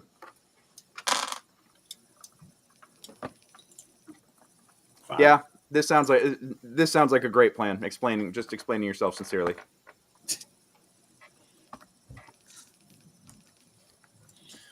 So yeah, I think. Well, let's see.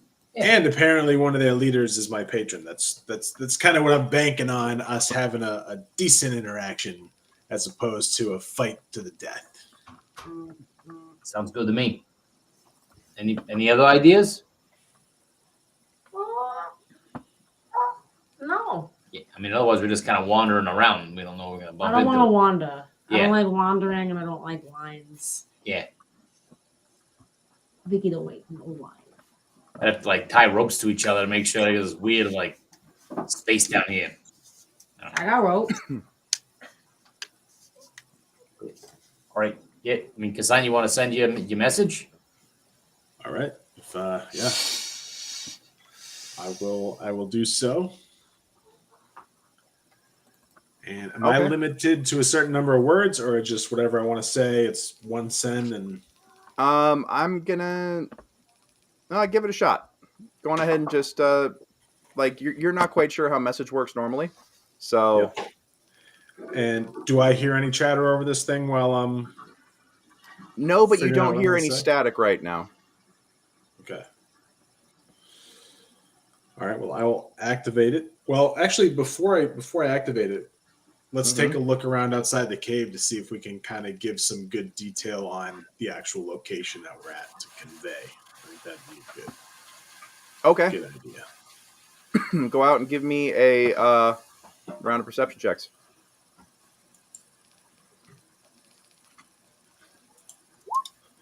22. 17. 6. There you go. Someone get Tony some coffee. He needs to wake Yeah, up. right? Hey, Tony doesn't need to pay attention, okay? He's got Al Capone back. Tiny Tony did a 7. Yeah. Meanwhile, Golly. Al Capone at 21. There it is. There it is. Yeah. Yay. Hey, boss. Hey, yay. Yay. Yeah. So you guys all managed to find enough of a description to kind of give, like, you think that you have a position that you can offer. You know, basically just like describing the cave, because there aren't any other caves around here that are obvious. So, yeah. What is it you want to send? I'll say this. I want to send. This is Vexod's avatar seeking assistance. We are at this location, and I will relay our location data. Okay. Only able to communicate once through this device.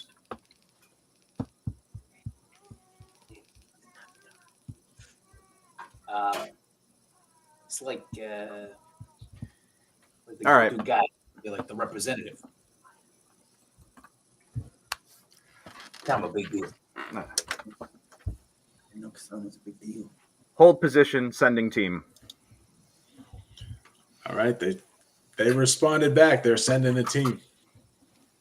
Oh, sending in the choppers. Yeah. And right there, we're gonna go on ahead and take a break. Okay. Okay. We will be right back in about. Let's go on ahead and take 10. Get everybody freshen up their drinks. Relieve whatever else they need to do. And hey, take a minute and click the HelloFresh link here to Yum, yum. get 21 free meals sent to you Yo. from our sponsor, HelloFresh. always greatly appreciative. Go on ahead and support the stream, support us.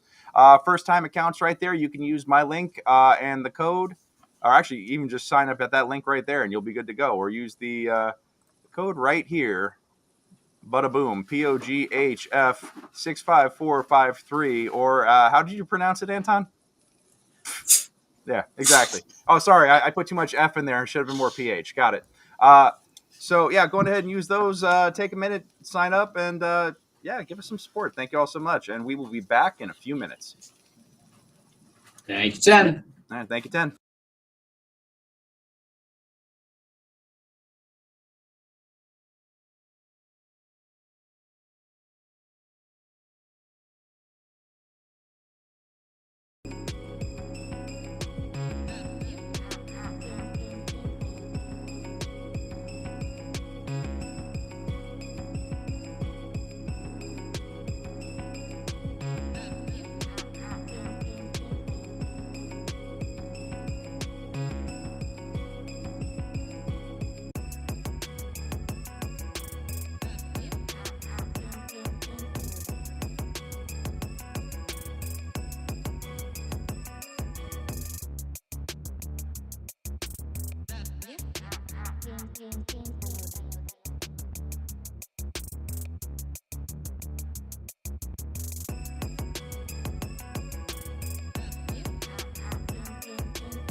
Alrighty, everybody should be coming back here in a minute. But in the meantime, real quick, one more plug for our sponsor here.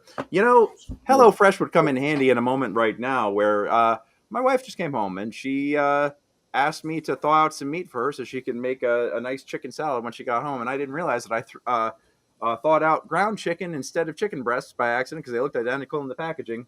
She could really use HelloFresh right now for the fresh, correct ingredients in order to make a chicken salad for dinner tonight. So, hey, honey, you want to use my affiliate link here and use my code to sign up and get 22 free meals delivered? And Greg, all of the ingredients are pre-portioned as well. So oh, and they're all pre-portioned. Oh, it would be a perfect very helpful. salad. HelloFresh is great. Absolutely. So yeah, if you don't already have an account, you can sign up, support the stream. Yep. Anyhow. Maybe I should do that so I could be like, oh, that's what a normal human being eats. Got it. Okay, cool. Yeah. Not just like, what are these green things here? Yeah. What? They expect me to eat plants? What do they think I am? A caterpillar?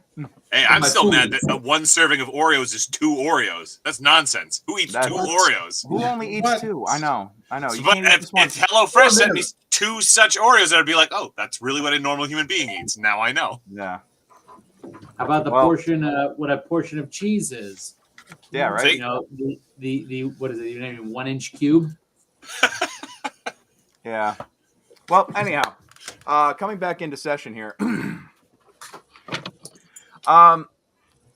It is not long before you can hear in the distance what sounds like a low rumble.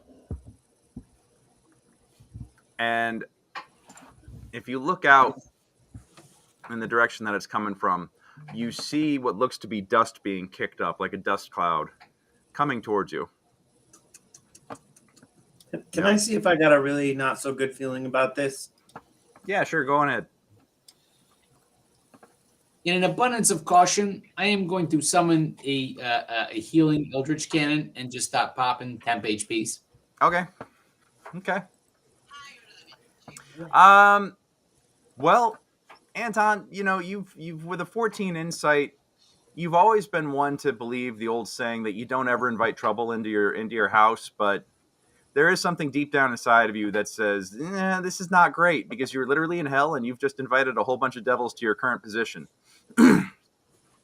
And it looks like that they're coming in. So it's a little unsettling, but at the same time,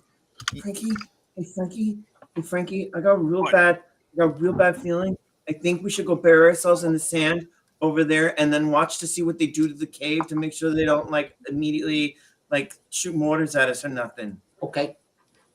I mean, everything except for the burying ourselves in sand. That seems very inefficient use of time. Okay, I don't know. Let's just go over there. I got bad feeling. Go to shell. Making us hide. Fine. We can cover up Casan. He can. I don't know if they know what the shells out here. You know, Casan, this is like you feel like that these have got to be your people coming. You know, so you're not worried. Yeah. Okay. I'll stand out here. Okay. If they take me out, you take them out, and then you bring me back. Right? Just know if they mess with you, I can do that. we're gonna mess with them. Al Capone is gonna jack them up if he messes with you. Yeah. All right, hey, I feel confident with that plan. Then here, do you guys hang back? I mean, you can't stand here by yourself. Would they all hit you at the same time? You just be down. Be useless. Well, yeah.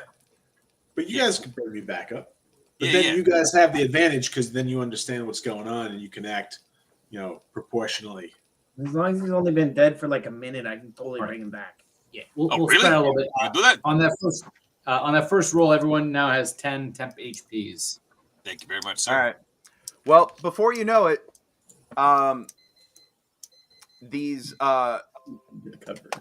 the rumble suddenly surges in volume, and you can see that they're currently basically upon you. You look, and it looks like something out of Mad Max. These guys, there seems to be about half a dozen figures, all riding astride strange automatons with wheels that are spiked wheels that kind of grip into the ground as they go. And Tony, you're like, oh wow, they're using internal combustion engines that are probably powered by hellfire based on the smell of sulfur. Everybody else is like, you can see that there's flames shooting out the sides of the box that's between each rider's legs, and that seems to be running a chain that powers the back wheel. But other than that, you don't know what the hell these things are. They almost are ridden like mechanical horses. But yeah, Tony, you're like, oh my god, I've heard of this stuff. I've never seen it. This is amazing. Poetry in motion. Horseless wagons, So, and they kind of come running up, and you do see them. They are deep purple skins. They have long, braided beards, and they all have glaives strapped across their backs. They are wearing what looks to be black leather, and goggles and bandanas over their mouths. As they kind of like skid to a stop not far from your position, the largest one gets off of his bike and steps forward. This is a large, imposing figure walking towards you and says, "Are you the one that called?" Yes. You do not look like one of the regiment. Who are you, and how did you get that device? Well,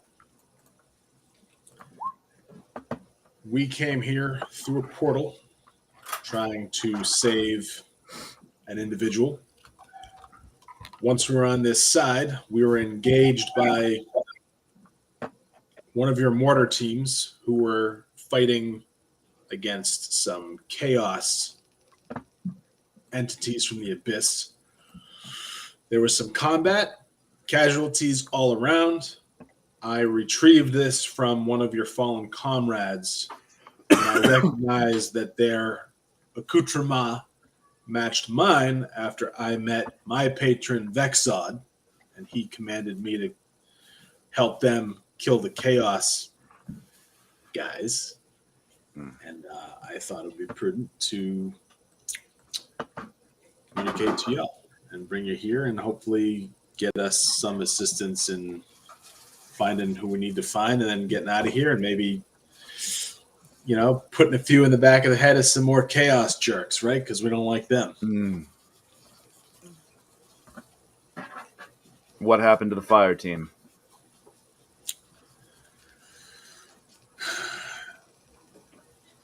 They were killed in the attack.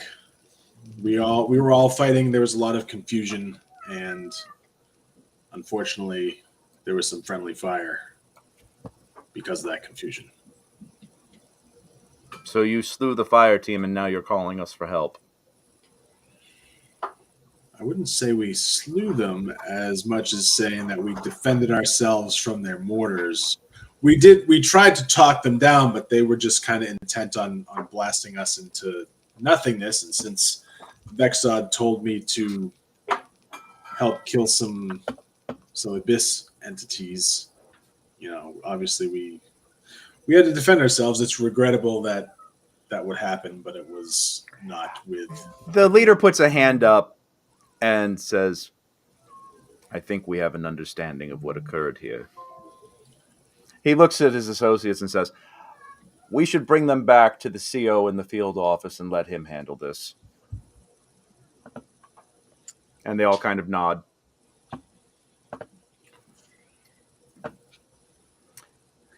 Are you going to come with us peacefully, or do we need to bring you in by force?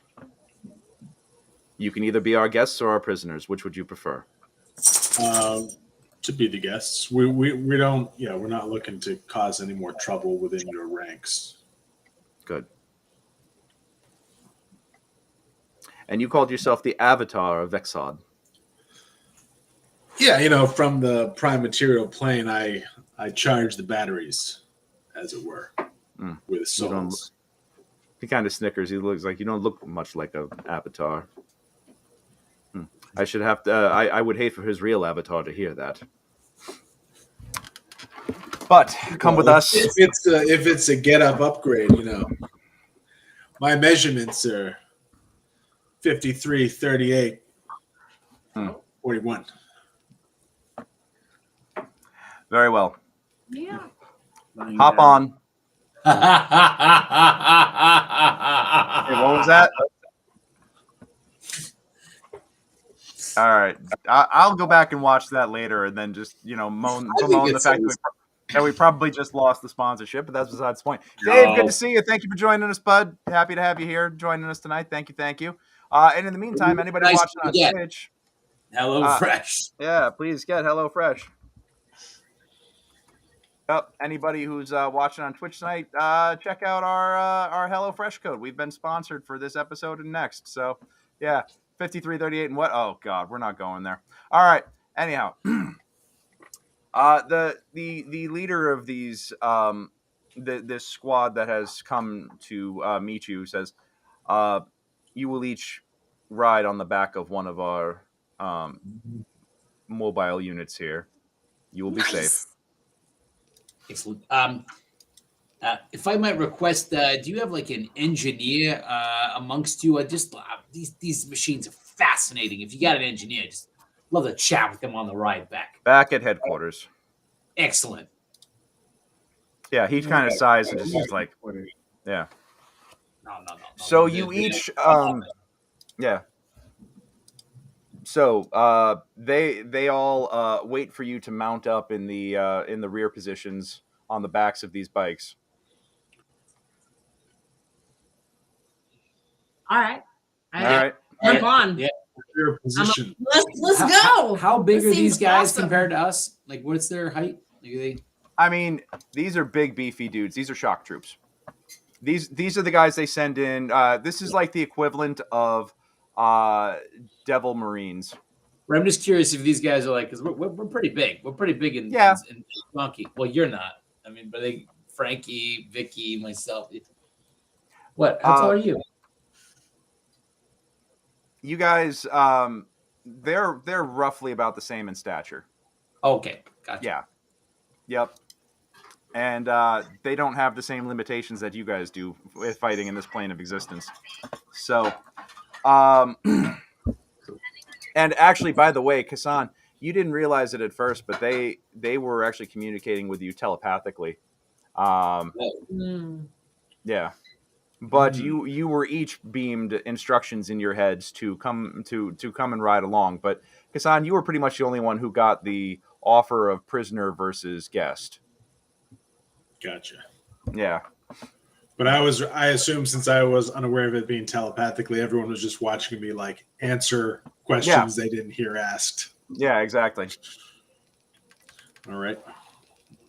Well, I didn't say your face looks like an avatar, because then I didn't hear that. Yeah. So you each get on the backs of one of the Hellfire bikes and ride off, heading in a direction you don't know what direction it is. It's there's the ground seems to be flat still, but give me a round of perception checks as you go. It seems to be flat and barren.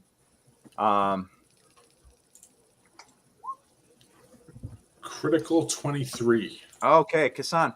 As you are riding along, Casan, and Miggy, I'll tell you what you see in a minute. Frankie too, but Vicki and Tony, you are you're enchanted by what you're experiencing right now, riding on the back of this thing. Vicki, you're just like hell yeah. You're having. I asked my driver, I'm like, oh, is this where they have? Is the Burning Man out here? Like, I'm asking him about everything. You hear the only thing he responds to is the minute you say Burning Man, he says, "Everyone burns down here." Nice. Yes. Hardcore.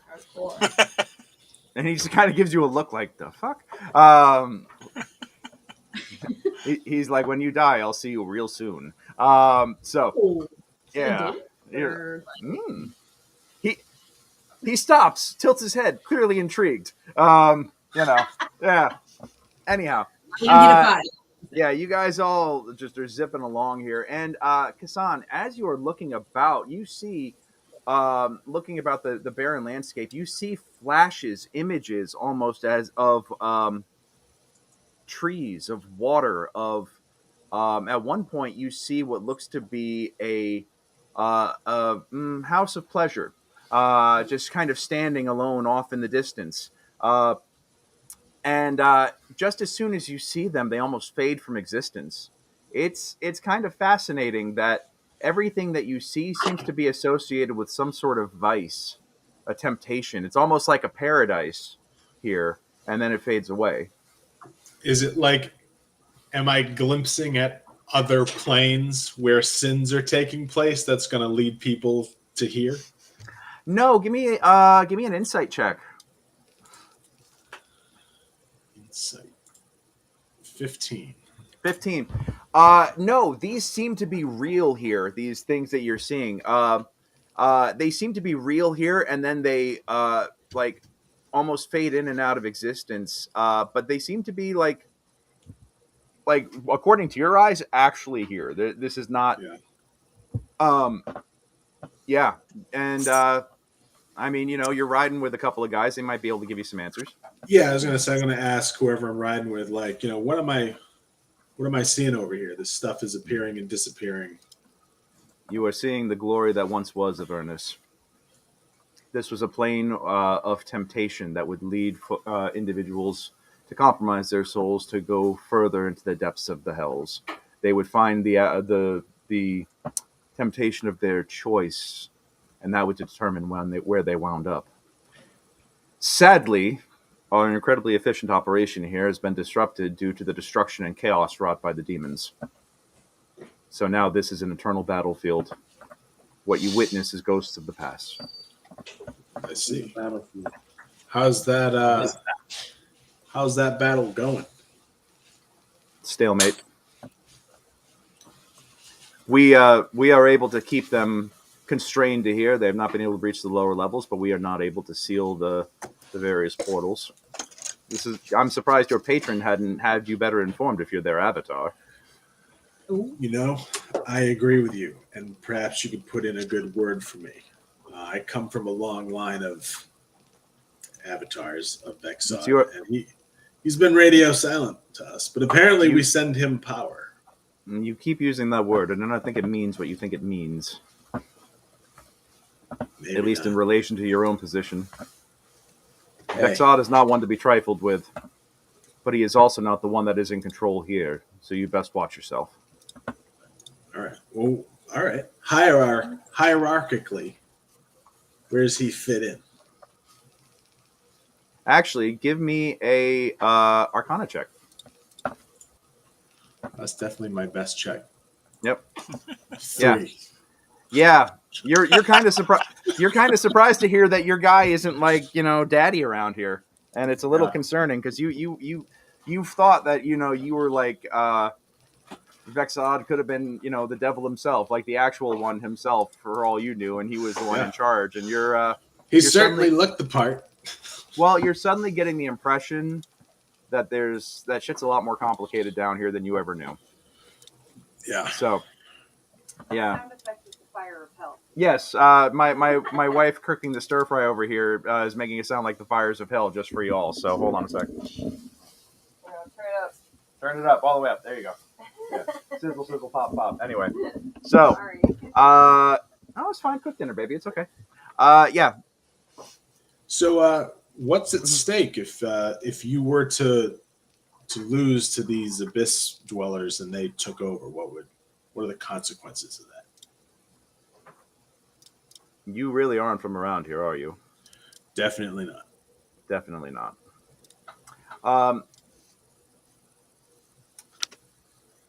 He projects with telepathy in your mind a image that is actually. I need you to make a wisdom save right now. 9. Okay. Yeah. It is such a violent and chaotic image that I need you to now make a dexterity save. 9. Oh, yeah. You're struck by like this kaleidoscopic, chaotic, telepathic vision that is visceral. It's in your mind's eye, but you can also hear it, feel it, smell it. It is pure chaos, entropy, decay, and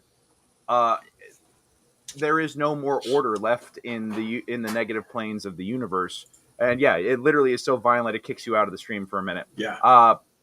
But you're your brain fuzzes so hard that you actually almost fall off of the back of the bike, and he grabs you with one arm, with a very, very, very solid steel strong arm, and shoves you back up against the back of the chair or back of the seat. That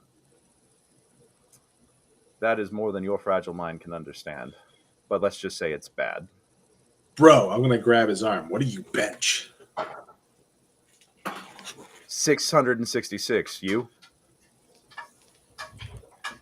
667, bitch. He just kind of like make a deception, make a bluff check. You make a deception check. Make an edgelord check. Yeah, make an 6. Mr. Dark Lord of Denny's right here. All right, yeah, you're fine. You're finding out that you're the Dark Lord of the back fucking booth. That's all you got going. So he just kind of like snickers and. But I don't skip leg day. Oh no, neither do these guys. It's the demons that do. So exactly. I noticed that. I want you to know that I saw that. I picked up on that, and so did Frankie. And we're not fans. That is how we are able to march to order here. Leg day. Yeah. Leg day was invented down here, That doesn't surprise me. Yeah. So hey, settle a dispute, will you, between Casan and I. We're trying to figure out, did they skip leg day because you got some sort of weird like dilation sort of situation going on with the leg day is the greatest sign of order. They shirk order. They are beings of pure chaos. Why do you think their bodies are so disproportionate? That's a good point. Also, do you shave to get that shape? Like, do you just have limbs coming out your face? Like, can you help explain that? You do not have to actually explain that. We can continue. He just sighs and does not respond. And as you carry on, eventually you see coming up over the horizon what looks to be your first structure that you've seen in a long time. Seems to be like a desert outpost. White walls that are cracking under the intense heat. A flag up top indicating something that you're not quite sure of. It's a sign that you're not familiar with, but as you look at the flag and you actually look at the shoulder patches worn by the devils that are driving you right now, they do actually match. And as you pull up, you can see that walking along the ramparts on the second level here, there seem to be guards with heavy crossbows armed in similar black uniforms. And not just these bearded devils, but there seems to be devils of all shapes and sizes, all wearing matching uniforms. And you dismount, and they take you into the main entryway of this fortress, which leads through the main gate into a courtyard. And inside the courtyard, you see regiments marching and drilling, and some are doing exercises, and others are patrolling. And no one is idle. No one is sitting by idly. Everybody is doing something. Even those that seem to be off duty are doing things like maintenance on their weapons or what's up, Anton? You're muted. Like a couple of the bikes idle. They're like sitting there ready to go. Are they idling? Yeah, you know what? They do have a fast response team ready to go, but they're so there are a couple of bikes that have riders nearby waiting, waiting for deployment. Those guys are clearly like checking their weapons and always at the ready. They're mainlining coffee to make sure that they're always ready for a fast response. So as you come in, you are approached by perhaps the biggest bearded devil that you've ever seen. And the gentleman, or the one that has been leading your group here, says, Lieutenant, these are the ones that called for help using the fire team's radio.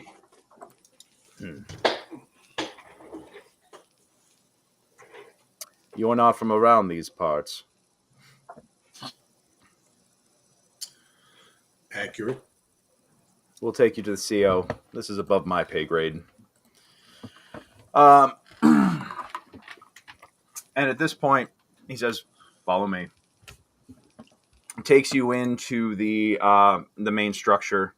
Take a left, a right, another left, up a set of stairs, and into what looks to be a command room. In the center of this room is a large table that has images on it. Originally, they look like solid pieces, like moving around tactically, but then you realize that these are kind of moving of their own accord, different shapes. These look to be different. Some of them are coded in red, some of them are coded in violet. And give me insight checks. DM, were we traveling for more than an hour? Hey. Yes. Natural Okay, so 20 insight. 11. Yep. Everyone at All this right. point was 11 It's pretty. times. It's pretty obvious to see that the. It's pretty obvious to see that these guys are the map is keeping track in real time of units of devil armies and demon incursions. The demons coded in purple, the devils coded in red, and it looks like you actually do. What's up, Anton? No, Miggy's actually raising his hand. Yes. Okay, if you were the bad guys and you had stolen a human priest, where would you take him? Is that what brings you here?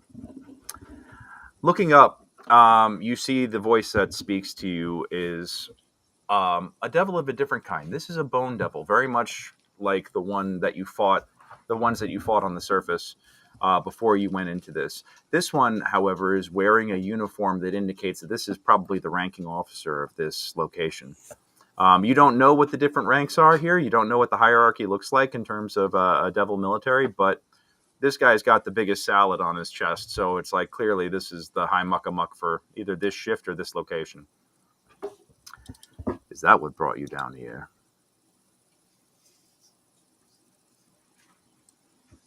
I'm sorry. I asked you a question. Oh. Yes. You're looking for a priest that was dragged down here?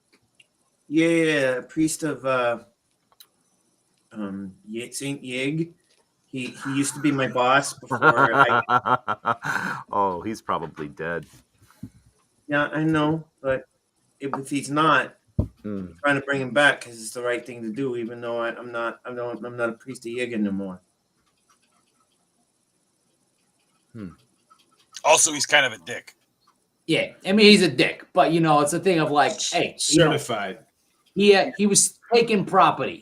He's property of where we call home right now. Some asshole took him, and you can't let shit slide. I think you understand that, right? You can't let people take your shit.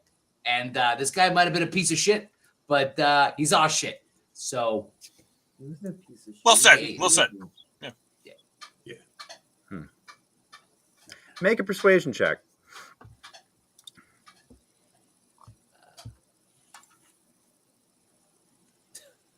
8. Okay. He kind of chuckles. Compelling argument. So what made you think he came here? Well, because we tracked him, and We followed him through the same portal. Yeah. So you followed immediately? Did we? Am I misremembering that? Oh no, he was. Pretty much immediately. No. Yeah. No, it was some time. Yeah, but I mean, like when we found it, like we weren't that far behind him. Okay. Maybe a day. I mean, look. What? So, all right. So this big guy looked kind of like you, only without the uniform. I think there was no uniform. No uniform. No uniform. No uniform. He didn't have Okay. uniform.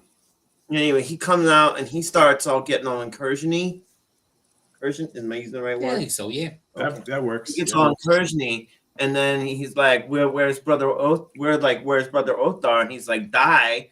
And so, I mean, and so we helped him along. The dying part, I think he meant us to die, but I mean, but that's not how it worked. He didn't And- specify, and that was his loss. Anyway, and then the rest of his demons come. His devils. Sorry, I'm sorry. I should. It's new information. I don't mean to be offensive, but anyway. So then we got here, and we didn't know what we were gonna get into, and then we realized we're in heck, and that's not great. But there's worse places, I think.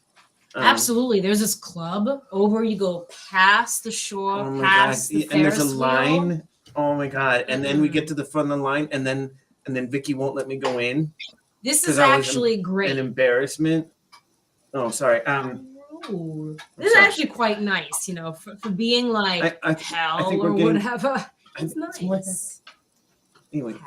Anyway. So, but basically, even though, because I used to work for the same church, that Brother Othar was the pastor, the head priest guy of Holy's head for the region. Anyway, so I worked for him, kinda, not really, a kind of independent thing. Anyway, but so it kind of reported to him. It's very loose. Bottom line.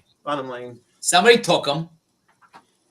He wasn't theirs to take. And then we said we're here to get him back. And then everyone was treating us like we were pariahs because I don't believe in Saint Yig anymore because I think he's a jerk. But we still came after Brother Othar when everyone else was afraid because it was the right thing to do. So you're trying to win a war and you're trying to do the right thing by your people, and I'm trying to do the right thing by my people, and I want to get him. Okay. So you're here searching for an individual that does not belong here to take them back to where you came from, yes? Yeah, that's a really succinct. That thing where you say it really short. And you're certain that they're on this plane of existence? Nope. We just went through the same hole that when 95%. That means nothing. Okay. That means nothing. And Anton, actually, give me a wisdom save. Or actually, wisdom check, not a wisdom save. The same? No, not same.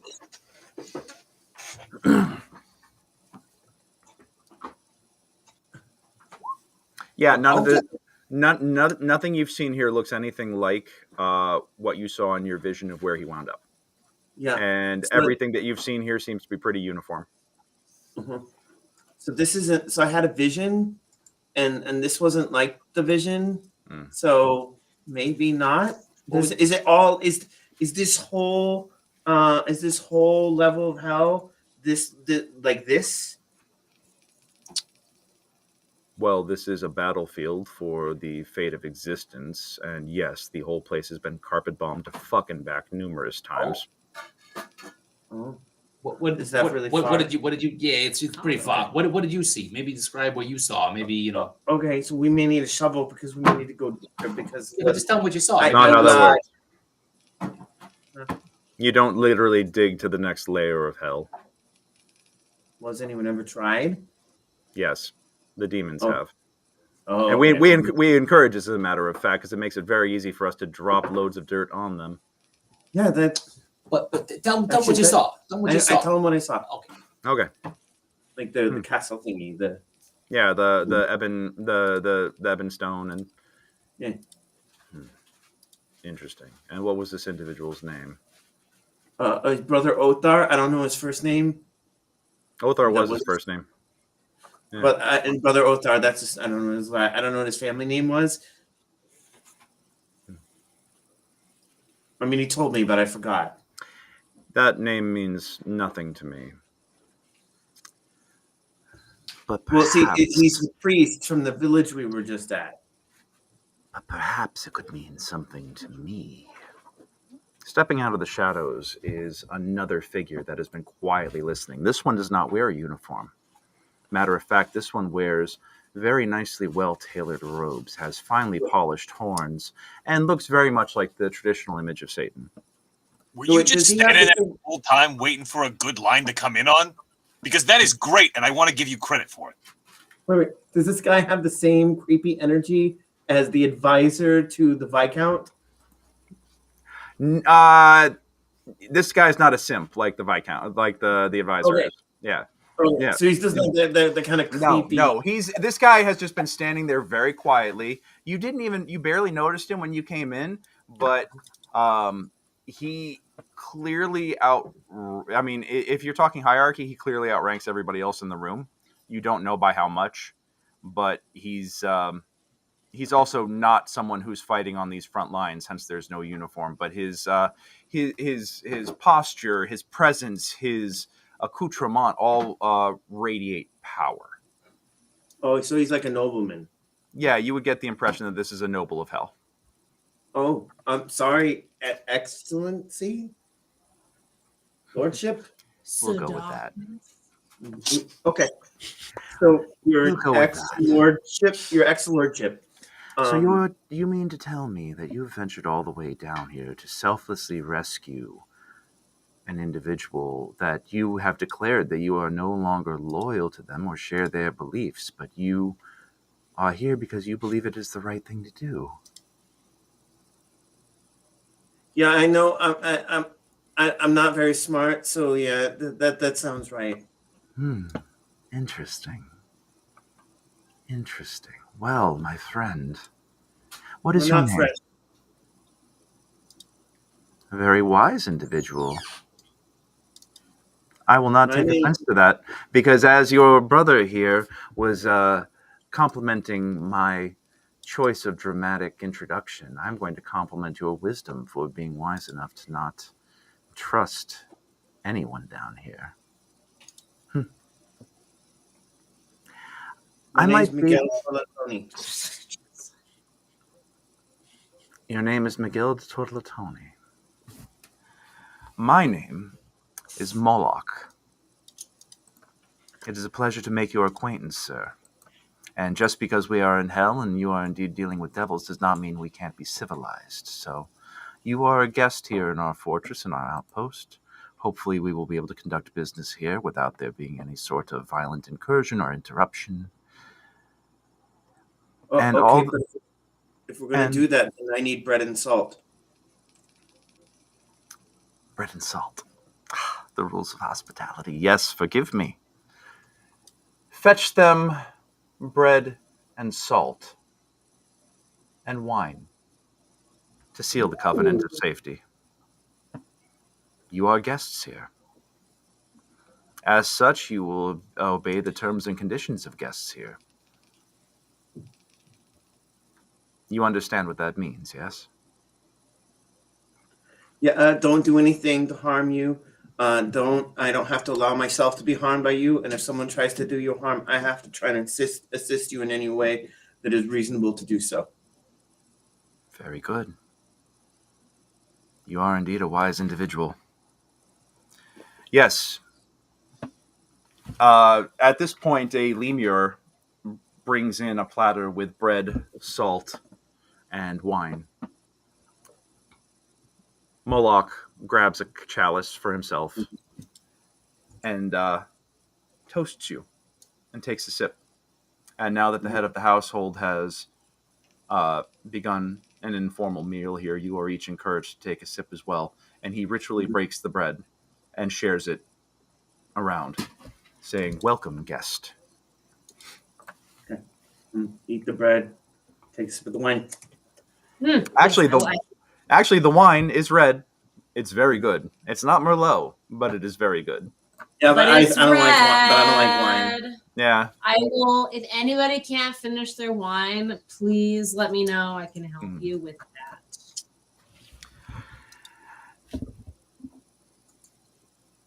I would like the room, please. Okay, I leave. No. But the commanding officer stops and kind of looks and he says, "I said what I said. Please give us privacy." And the CO nods and exits. So you are seeking a holy man who is dragged down here. I hope you understand that devils are varied. There are different kinds, different factions If you imagine hell were a court, there are thousands of courtiers, each with their own agendas, each with their own desires, each with their own plans, and most importantly, each with their own secrets. Now, I am an individual of no small influence.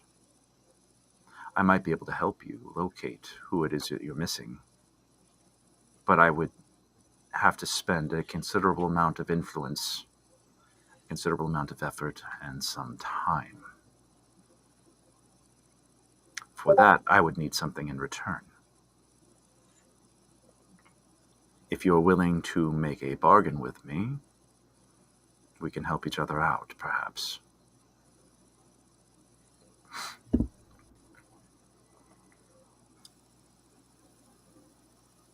Well, I'm not in charge. Frankie's in charge. So I know of this great opportunity, a business opportunity that is heretofore untapped in this area. I would be happy to share said opportunity with you. 50% of whatever it is we find. You cannot beat a deal such as this. And what might that be? Why would I give you the idea before we agree to this? That sounds crazy. You think I'm stupid? I have to understand what it is I'm putting in the contract. 50% of the business opportunity, obviously. This guy that is not. What is this? That is not an acceptable offer. We'll make a counter offer. Come on. This is a negotiation or what? I would like to know what it is that you propose so I understand more about who I'm dealing with here. And if nothing is satisfactory, I might have an option of my own, but I want to find things that might be more agreeable to you and your personage first and try those. Tony, remember when they used to dredge the bay? Yeah. Or the river? Yeah. Back home? Yep. Remember all the kind of crazy stuff they found inside there? Yeah, absolutely. Now, imagine that there was such a body of water that may not have been dredged in quite some time, wherein anybody who drops stuff promptly forgets that they have done so. Sounds like a friggin' gold mine to me. Now imagine that it had been such that way for thousands or maybe even millions of years. Yep.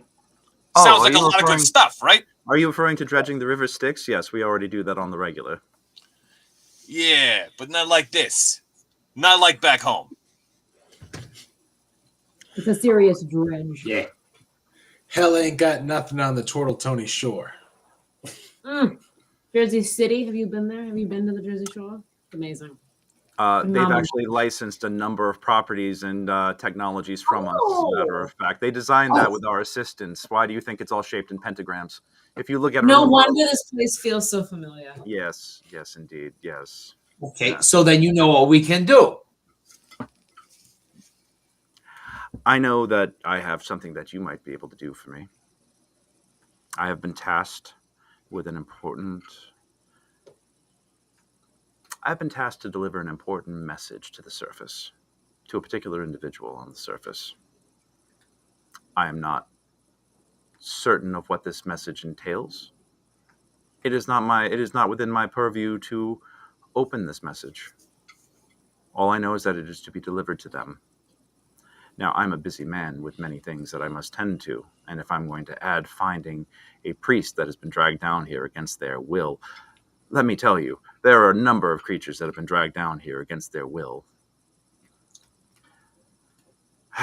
So this could take some considerable effort for me to do this for you. The least you could do would be able to take this errand off of my hands. Yeah, okay.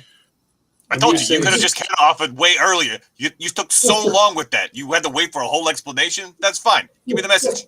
Just to clarify, is this like, because sometimes like where we're from, like there's a message that's like a letter and there's a message that's like, the body is in pieces. So what kind of message are we talking about? Oh, that's fair. We'll do either one. We just want to know which one it is. He pulls out a cube and he says, the message is locked within this. This is to be delivered. They will open it themselves. And after it's delivered, you can come back here and I will give you what I have found. Wait, is this like a Rosenbaum and Feldenstein thing? What's that? Never mind. I don't think so. I don't think so. No, I don't think it's anything like a rose lotion. Guildenstern? Yeah. Oh, that's different. I hope not. So when you say surface, whatever. you're saying the surface here, not the surface where we came from. I'm saying the surface where you came from, back to your home plane. Okay. How do we get back here without having to murderize another bone demon that already opened a portal? Once it is delivered, you will be provided with a portal. Okay. Okay.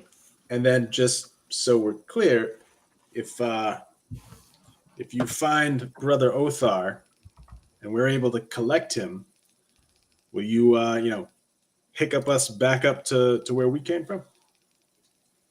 So that's kind of like, if we find him and we're stuck down here, we're not doing much. That is outside the scope of this negotiation, but future services are always negotiable. Why? I mean, we're in a negotiation right now. Because I haven't located this individual yet. I do not know where they are or what circumstances they are under. I may not be able to negotiate their safe passage out of here. That might be the purview of other individuals, other interested parties. I do not make deals I cannot make good on. Hold on one second.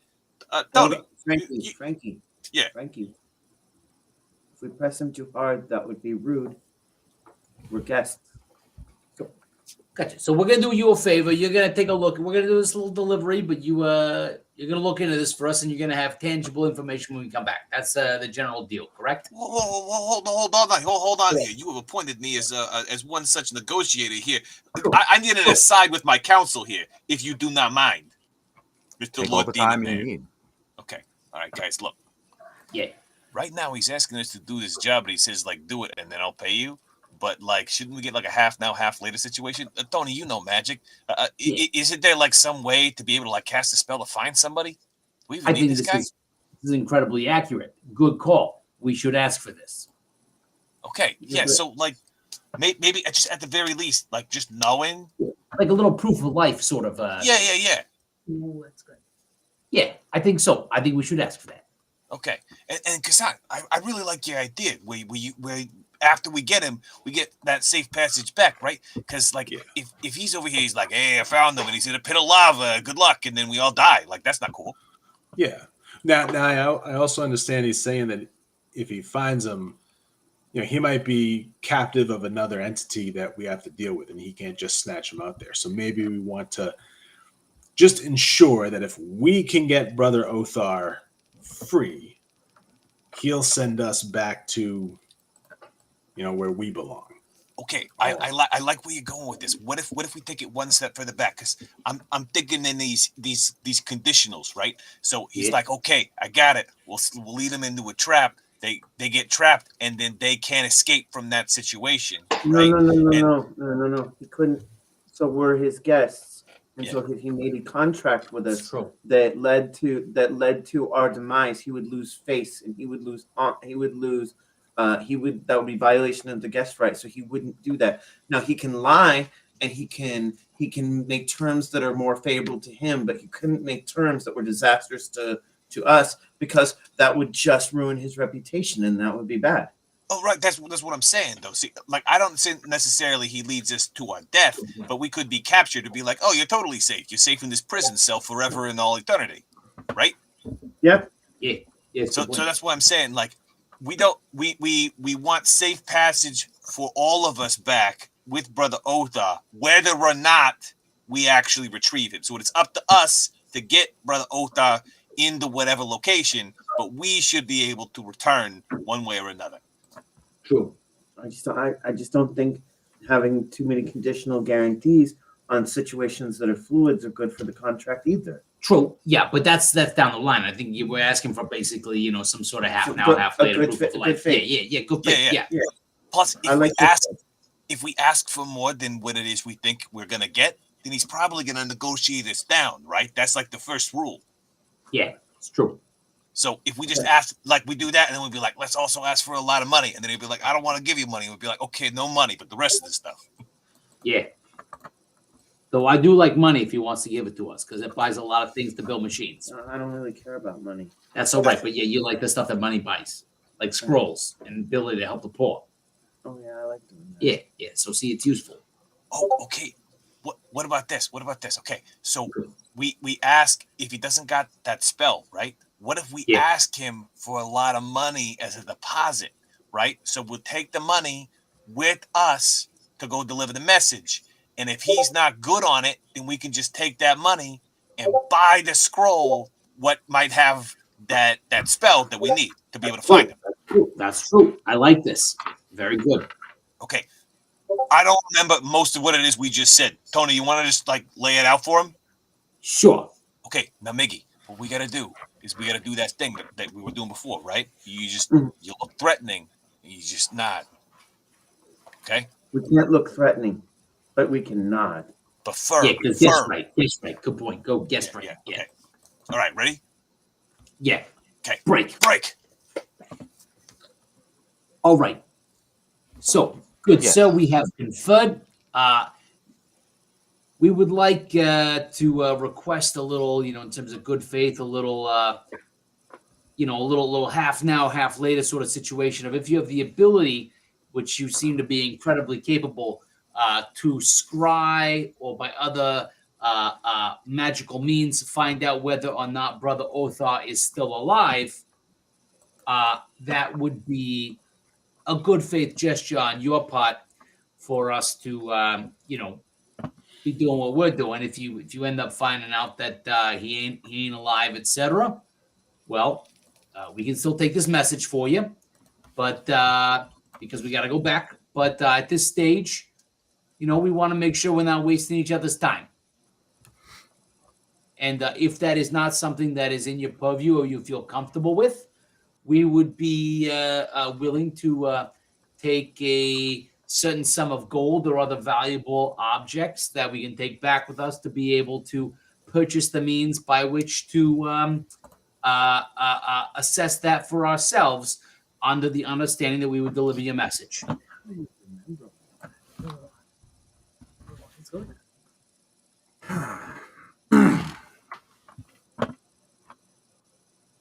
I'm just impressed he remembered all that.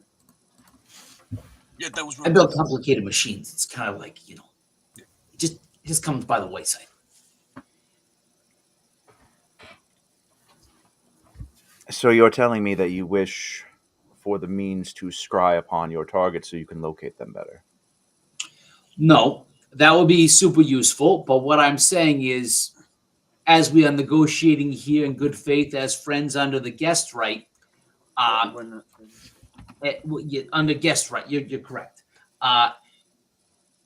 That because this is your domain, that we do not have the understanding of that you do of determining whether Brother Othar is still alive, so that we can see what sort of business there is to do. Now, his location is a whole other thing.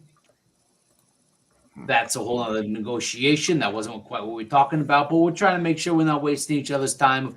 As we said, if you find out that he already is expired, okay, we got to go back. We'll deliver your message. No harm, no foul. But, it's a good faith gesture of a little this for that at this current situation. I will tell you this. If this is a man who was a human and a priest of Saint Yig, and he was dragged down here, he's already dead, as you would understand death. But his soul is in guaranteed eternal torment. Okay. How difficult is it to recover that sort of thing? You keep talking as if all devils were a monolith. You come down here. Do I go to where you work and go, do you know Steve? Do you know Steve? Steve is a guy who comes. Exactly. there are a number of devils here, each with their own agendas, all through right. And I mean number. When I say a number, I mean thousands, hundreds of thousands, millions of devils. Every devil is working on climbing the ladder to become an archduke or an archdevil. Everyone wishes to be the next Asmodeus. Blighted be his name. Now, if you All those come guys down named here, Steve, you got an upgraded no, name. I'm using a common name that common people from a common plane like yours would understand. Because how many Steves do you know? You, sir, pointing at Tony. You said you know a number of them. You come down here saying you're looking for Brother Othar, as if I'm expected to know who that is, why they're here, who has them, who brought them here, why they did so, and what is going on with them. This is all. There are thousands of parties and groups, and I would be delighted if you know all that information. But that's literally what you're asking from me, and you're telling me that you want me to provide you a proof of life. I've never even heard of this individual, so I need to tell you that you need to temper your expectations here, sir. You seem very upset. I am not. I'm not upset. I'm just saying that you're being ridiculous. Oh, Tony, he's misunderstanding here. Let's clear up the misunderstanding. What's going on? Yeah. Our apologies for being unclear. See, Tony, he works with magic, right? So he knows things, right? And according to magic, there's ways by which you might be able to locate people. And so we assumed also that you were magical because of the way that you were projecting power, you see? So if you are not magical, we apologize for that assumption. We did not assume that all demons or devils are magical. We just assumed that you were magical because of all the power and whatnot. But if that's not the case, like that's fine. I just don't know how you're gonna do what it is you say you're gonna do. You clearly aren't a spellcaster, are you? I am familiar with magic. I have a magical awareness. One of his best friends are spellcasters. Let me guess. You're the fighter that casts iron all the time. Yes. Oh yeah. You slam things around.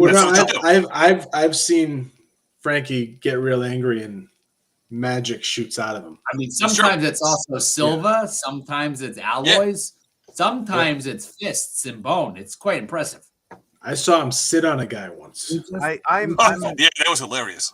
Yeah, I'm going to talk with the one who might understand what it is I have to say a little bit better. And he turns to Tony. I did roll an 18 of Arcana to see whether, in terms of checking in, whether the aspect of rescuing a soul and that aspect and the ability to locate it, whether that's something that is within the general purview of a powerful. That's not something that you would just know commonly out of. Not commonly, but something they're able to find out. Something that they would like in terms of based on your stereotypes and assumptions. Yeah, you're thinking that if something's powerful enough, it could probably do this.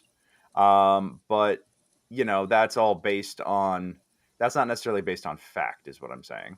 Okay. Because here's the thing: you guys have had terrible rolls even identifying what's a devil versus what's a demon up to this point, and none of you have had any religion scores or rolls high enough to really identify much of anything at this point.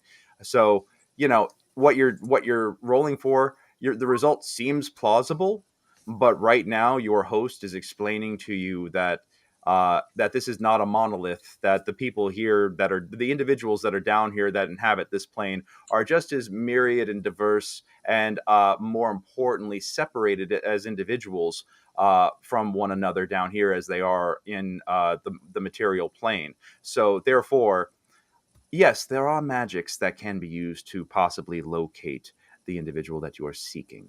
Oh, there you go. I am not privy to them. Oh, why are we making a deal with you? This seems like it's not a good deal for us. You can find someone else to negotiate. Then good. No, that wasn't what we said. We just making a comment. That is what he said. He said he wishes not to negotiate a deal with me, so that is perfectly fine. No, because what I'm saying, no, I didn't say I don't wish to make a deal with you. What I said was, you merely like insulted me and my abilities, but that's fine.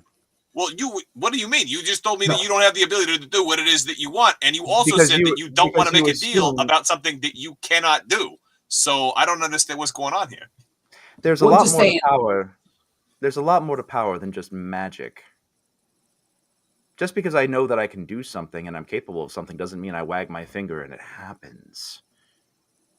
I have right. I think we were thinking sort of like, we were dealing with seemingly like some sergeants and then some lieutenants, and then we were talking to a captain. I think we were just more sort of like, talking about the fact of like, if there was another person that, we should be talking to, sort of like, if you're at a great restaurant and you got a problem with the dish and you got to talk to the manager, of like, if we were in that sort of situation.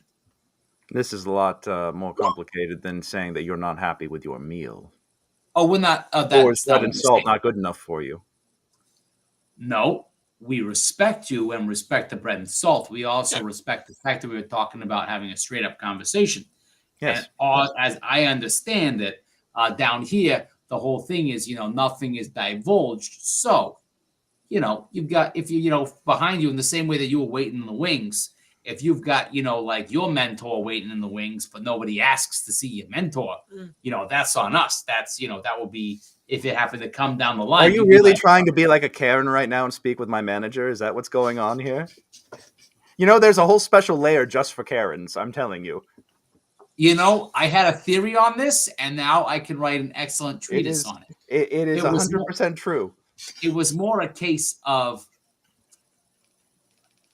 half that and half, just wondering whether, knowing the procedure, because, sometimes, you just got to knock twice to get like, Were special. No. What? Do we need to set them up for a very good entrance line that worked very well before? And I want to just be clear what the protocol is. I don't know. We've never been here before. I am my own master down here. And I am here because I have important business of my own. I have my own responsibilities, my own needs that I'm tending to. And you have intrigued me. And in spite of your rather callous and ignorant assumptions and hurtful stereotypes that you're enforcing about me and my kind, I would like to take this opportunity to enlighten you to the true nature of our culture and our abilities. And I shall tell you that magic is not the be-all, end-all. I have influence, and influence can help you infinitely more than warping reality can. The warping reality is kind of cool because I can make a duck in her wine glass. That's true. Oh, that's fascinating. You did a good job with that. Well, sorry, I got bored. Sorry. Gotcha. Obviously, and I guess no offense was meant. We, as you know, have not been here before. And so, there are many hurtful stereotypes about the denizens of the lower planes. The fact that you call us denizens of the lower planes, I think, says enough. Did I say denizens of the lower planes? No, but priests do. Well, your former Yigite certainly did, I'm certain. Well, this is part of the fallout, not to get too far into the weeds. See, he's nodding. No, he did say denizens of the lower planes. Yeah, he said that a lot. Well, yeah. Oh, you mean Otha? Yeah. Yeah, but you don't. You're not classist in that way. You just want to help people. I can't even say that word. Yeah. Gotcha. Oh, I thought it was like a height thing. No, these aren't stacked. No. No, that's very interesting.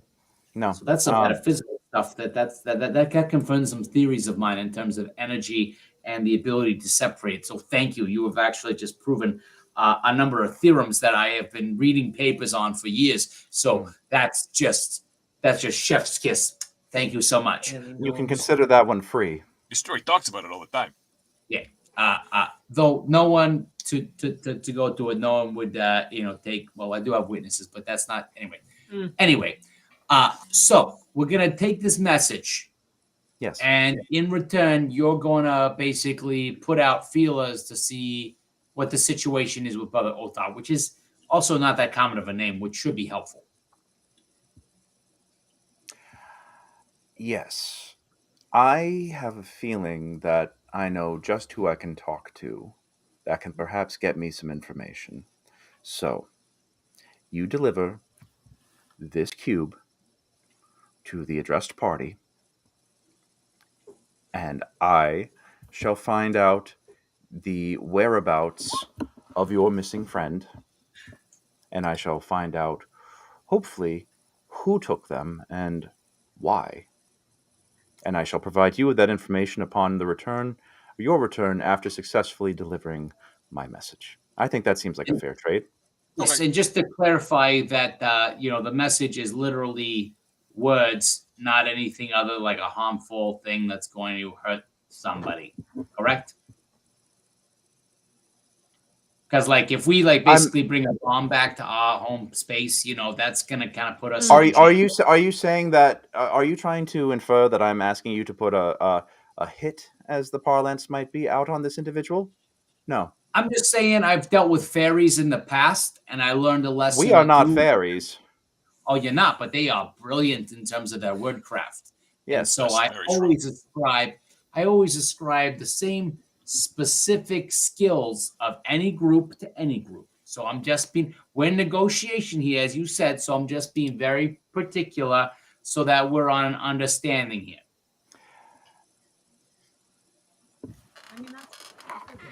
You will be delivering a collection notice. That is what it is you'll be delivering. A notice of a contract that has come due. Yes? Okay, so what if things get complicated and we need to give you information? Is there a way in which we be able to communicate cross planes with you? This is not complicated. You will be given the address and the destination, and when you arrive, you simply tell them.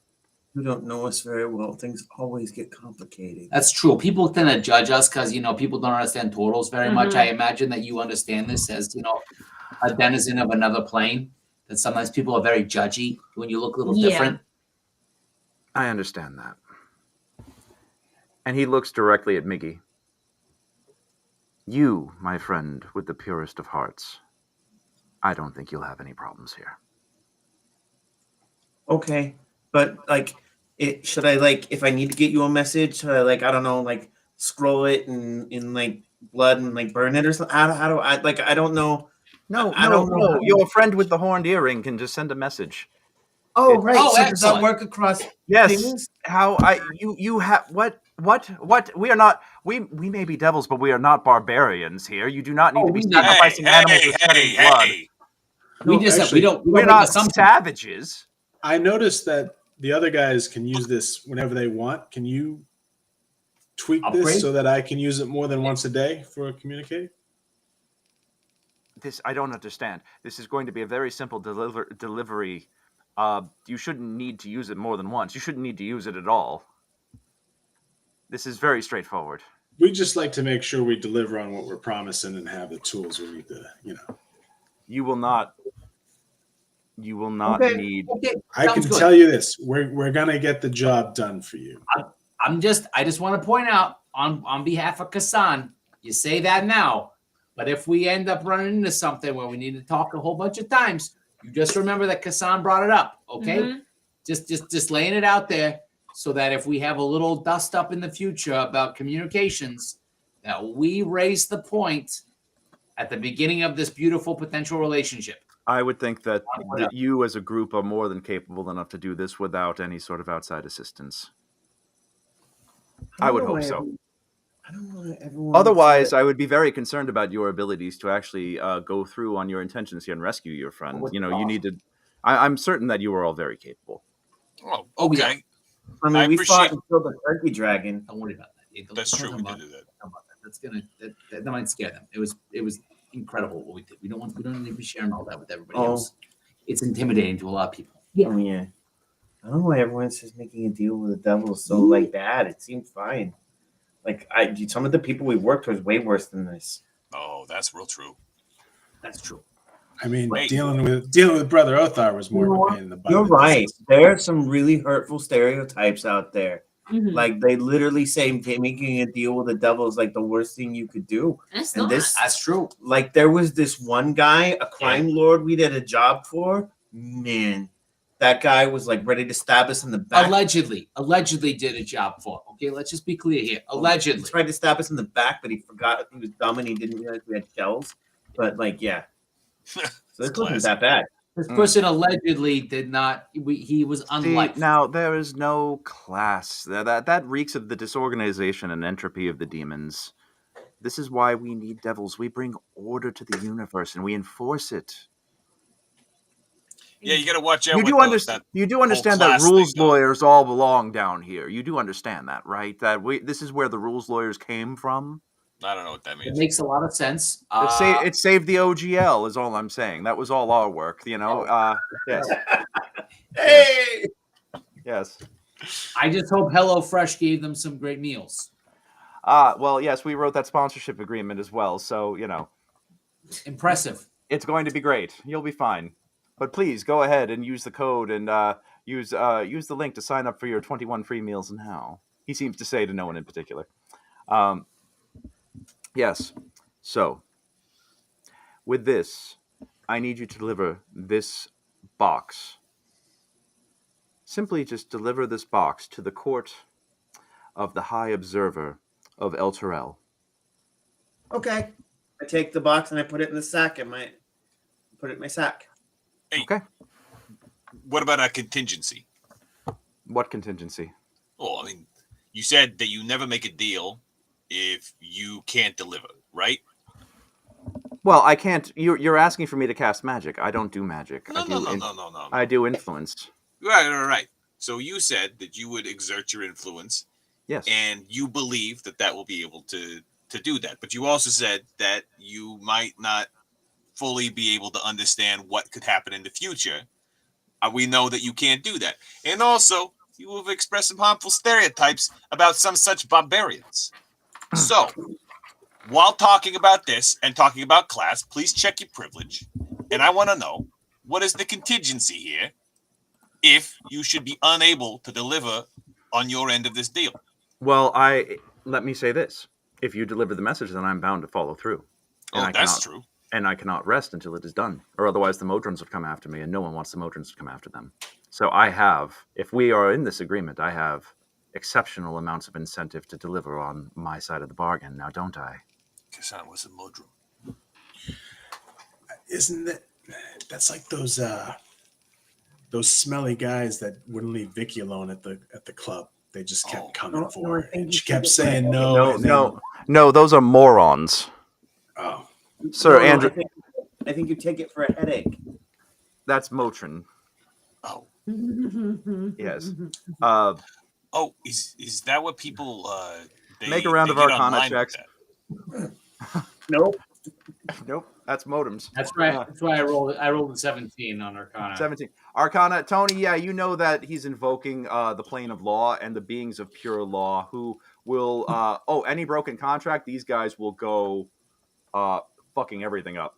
Hey, Johnny, good to see you tonight, buddy. Thank you for joining us. Hey, Johnny, you want a HelloFresh subscription? You know, you can support the stream with it. Glad to have you tonight. So would it be DM? Would it be fair to say? Because I'm not familiar with Modrons. The Modrons are kind of like the referees that become John Wick if you break a deal. No, they don't become John Wick. They become Galactus and smite the shit out of everything. Okay. Cool. Yeah. They will eat you out of existence. They will actually like blip you from. Don't threaten us with a good time. Not. Oh God! I just realized Brazen. Shut up! You're all 12. They will. Excuse me, I am 13. They will write. They will write you out of existence. They don't roll for attacks. They just deal 200 damage a turn per hit, and they never miss. That's how that goes. If you are disruptive enough, they'll just send something big enough to smite you. Whatever. Let's roll on this. No, I'm kidding. So I relay this information to the party. I'm like, yeah, the Modrons, they're like, you know, they're like what? They're pretty serious. They're pretty heavy hitters. Okay. Yeah. They're getting close to what Vicky's going to be like in the future. I think we should make the deal. This is a good deal. It's a good deal. I think it's a good deal. It feels like a good deal. Yeah. Make a deal with the devil. We're making a deal. We're making a deal with Moak.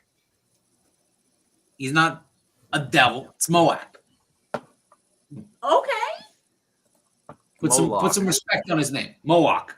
Moloch with 2 A's, and he actually he opens his hands and out of it unfurls a contract, and it actually looks to be several pages long, but basically the gist of it is that you will deliver this box within a certain specified time frame of 24 hours from the signing of this document, and that you will deliver it.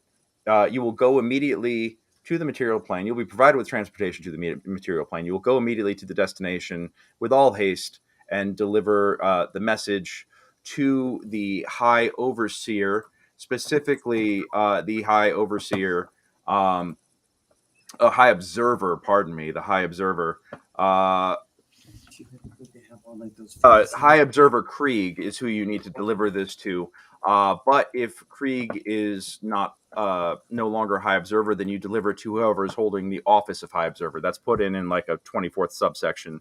That whoever's in charge of El Terrell is the one who is to get it. Now, you are not to tamper with this box, open it, disrupt it, or interfere with it in any fashion. That is written out explicitly under pain of nullification of the contract and forfeiting your eternal souls. Yeah, and actually, there's basically a whole bunch of stuff in here where if you violate the contract, you're forfeiting your eternal souls immediately. Casan, you got a pen? Man. And in the meantime, it is guaranteed that in return for this service, Moloch will provide you with any and all information they can uncover within this time period regarding the current state of Brother Othar and or the location of their eternal soul, and any information they can locate regarding who is binding it, where, why, and how. Somebody got a pen? Yes, Miggy. We need. There needs to be a new clause. Yes. Yeah, that's right, Tim. That as long as we act in good faith to the spirit of what this mission is, any accidental infractions of the contract cannot be held against us if the mission is generally completed. What kind of accidental infractions are you afraid of? I don't even understand this, but it feels like this is one of these contracts that you've already broken it by the time you've signed it, and seems like a trap. And it would not. I mean, I would say there's the possibility, as you said, there's Benny. It's not monolithic. There could be people here who don't like you who would be happy to, jam us up. Where it has nothing to do with us or with you. I will say this, perhaps to put your mind at ease, but this is perhaps a bit of frankness that I need not. It may be unwise of me to say this. I would not say where you are from. They don't need to know. This is personal business between me and the High Observer. Mm-hmm. Okay. So what I need is for you to deliver the message, and honestly, it's a lot easier for everyone involved if I have an intermediary deliver this on my behalf. Yeah. All you need to do is present them with the box. You don't even need to drop my name. Okay. Also, and this is sort of related, but not really related. Mm-hmm. And so have you been to his court before? Yes. A very long time ago. Okay, so the snack tables. They're very stocked. Oh my god. They have the little finger sandwiches things, the little triangle things? They did when I was there, but that was 50 years ago, so I don't know. Let's do that. I really like those things.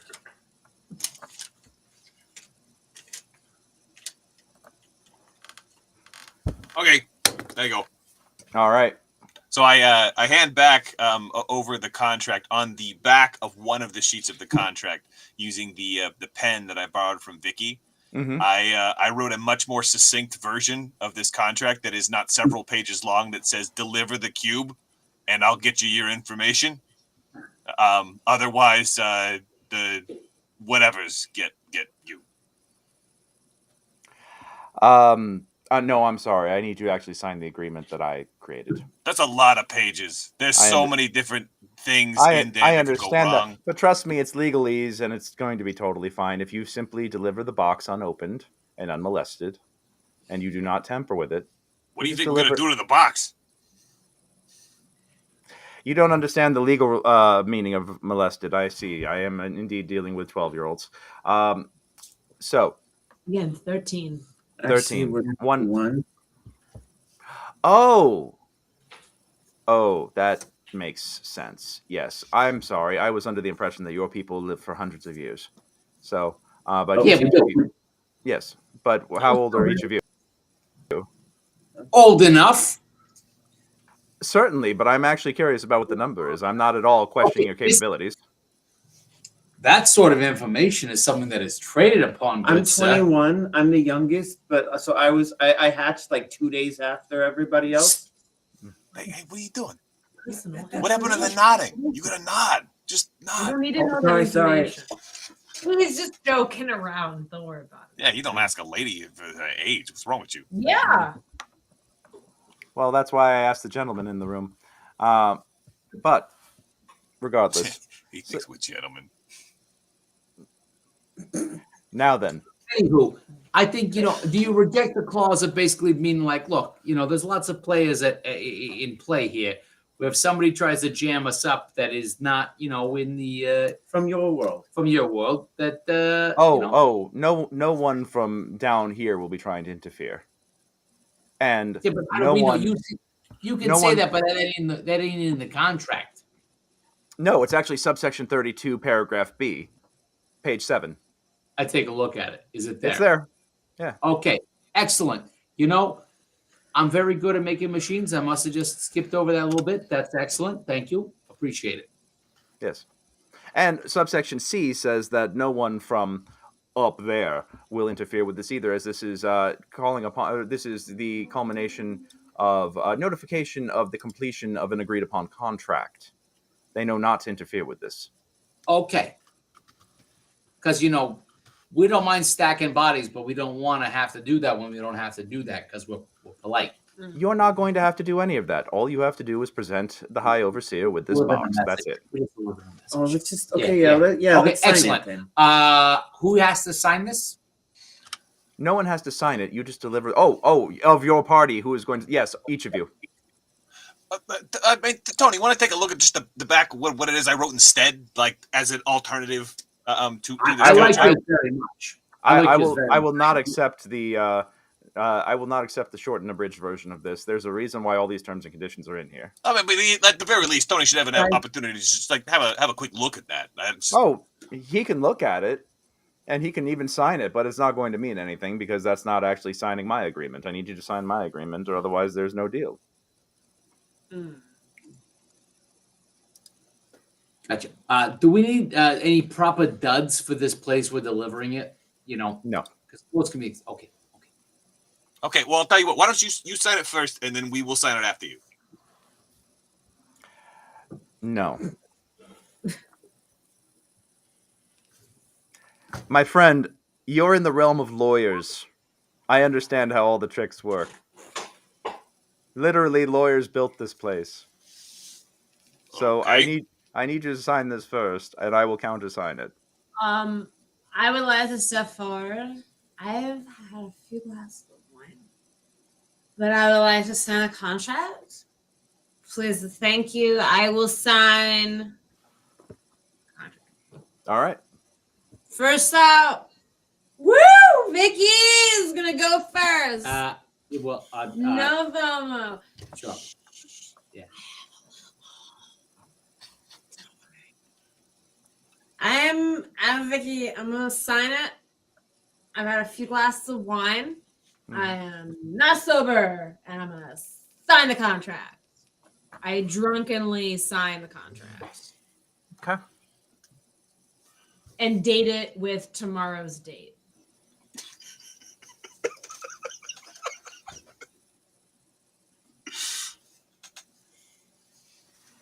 I signed it. First one, everybody. What's up? Number one. I just sign it. Yeah, there is no date field on this, so you just put that tomorrow's date. I still put tomorrow's date. Yep. All right. And Miggy, you said you sign it? I sign it. Okay. And the rest of you? Or shall you be sending only two of you to go? Not good. You sure you don't even want to look at my alternative I read your alternative. When? I said it's unacceptable. It's It's 2 lines. I read it the moment that you showed it to me. Well, and you still have not decided one way or another because it's No, on the contract. I have decided completely, unequivocally, that the contract is unacceptable and that you need to sign mine in order for us to have any sort of concordance here. Well, then if you had read it, then you would know that what it says is this. Man, Frankie's so good of a negotiator. I'm so impressed. That's not strict. That is not written into a legal area. I'm sorry. If you had read page 47, subsection F, article Q, that all addendums to this agreement, not within the original agreement, must be signed and countersigned by both parties in order for them to be enforceable. Hey, that's right. That's why we're all signing this right now. So there needs to be 2 sets of signatures, one on the main contract and one directly underneath that addendum in order for it to be enforceable. There's only one signature from each of your party members here, and I'm only signing on one line. Yeah, Look, you can play the loophole game all day long, but you need to understand something here, son. I wrote this fucking game. So that's not really giving me a lot of encouragement to sign this contract. Like, hey, don't worry, I'll definitely screw you on this contract. I'm very good at that. That's not the winning argument you think. I think you need to understand that contracts are here for the protection of both parties, so that there's a complete and utter understanding. These 2 lines that you want are simply chaos. And you know what we do to demon spawn around here. So I would suggest, I would advise against chaos. Everything is spelled out very, very clearly. Frankie. Can I say this? You are all protected in this contract. DM with an insight check of 21. Do I find anything in the contract that gives me pause? No, actually, you do not. It is very straightforward and it is very specific. It goes into great detail that you are not to open the box or tamper with it in any way, and that you are to, with all haste, deliver this box to its receiver within 24 hours, and that you will be transported to a place where you'll be given plenty of time to accomplish that. All right, I sign. Yeah. Frankie, it looks good. We're wasting our time. Let's make some pizzas. Let's go get pizza. All right. I sign something. That is being recognized legally as your signature. Thank you. And Mr. Casan. Sign it. All right. By the way, word to the wise. Be very careful whose name you invoke around here. Your patron, I understand, gives you and has given your family for generations all kinds of power, but Vexod in particular is not popular within this group. Vexod? But as you are here as a guest, you are safe for now. But just be careful whose name you bandy about. Are there particular factions that we gotta pay attention to that might have to punch in the snot box, as it were?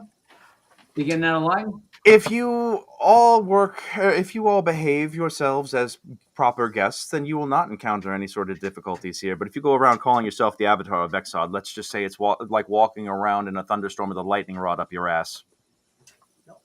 That sounds kinky. I already told you not to threaten me with a good time and doing it again. Yeah. Down at the shore, there's way wilder things that happen. Yeah. Yeah. Well, very well. Once that box wine starts flowing, people get nuts. So we'll take. Now that we are agreed, if you go down to the courtyard, our master sergeant will have you transported to an area that will be able to get you to your destination quickly. Great. I will take this copy of the contract. Thank you for doing business. All right.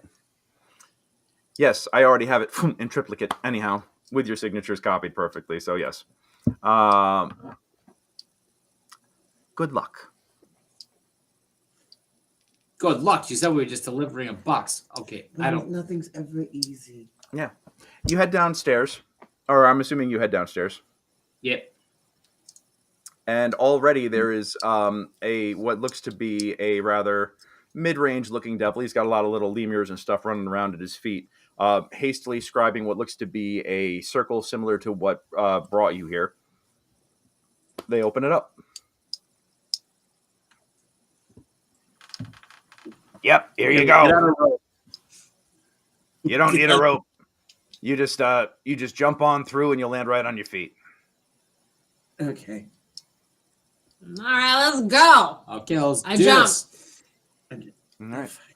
There You each jump through the portal, and within a moment of stomach turning upside down twistiness, you suddenly poof into existence back on your home plane.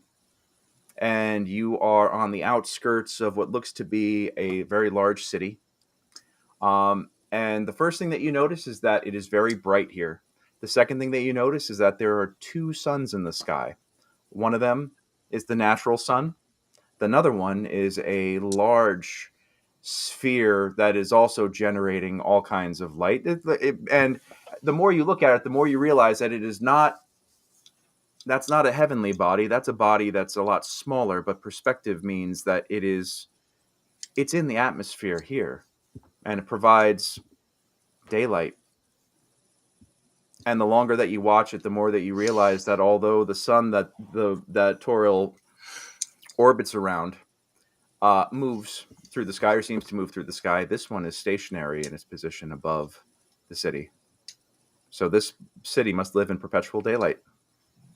And its radiant heat is warm and welcoming, holy even. Now you understand, or now you're maybe getting a little insight as to why devils don't want to tread here. It is glorious beholding this object. And that's where we're going to leave it. How many moons are in the sky? What's that? How many moons are in the sky? No moons at this point. It's daytime. Yep. All right, but that's what we're going to call it. The sky keeps on turning. Alrighty, fam. Well, hey, if you hung out with us tonight, thank you so much for joining us. Once again, I've been DM Greg. You have been you. These have been the Tortletonis. And we will be back next week with the further adventures of the Tortletonis and their deals with the devils in hell. Sponsored by HelloFresh. Please, once again, shamelessly plugging, use our link, use our code, support the stream, help us, buy some Zaz so we can have a pizza party every once in a while and just have a good time. HelloFresh offers pizza. They're Yes, indeed. Yes, indeed. So yeah, go on and check that out. And yeah, thank you for joining us. Have a great week. Take care of yourselves. Be good to yourselves and others. And until we see you then, roll them 20.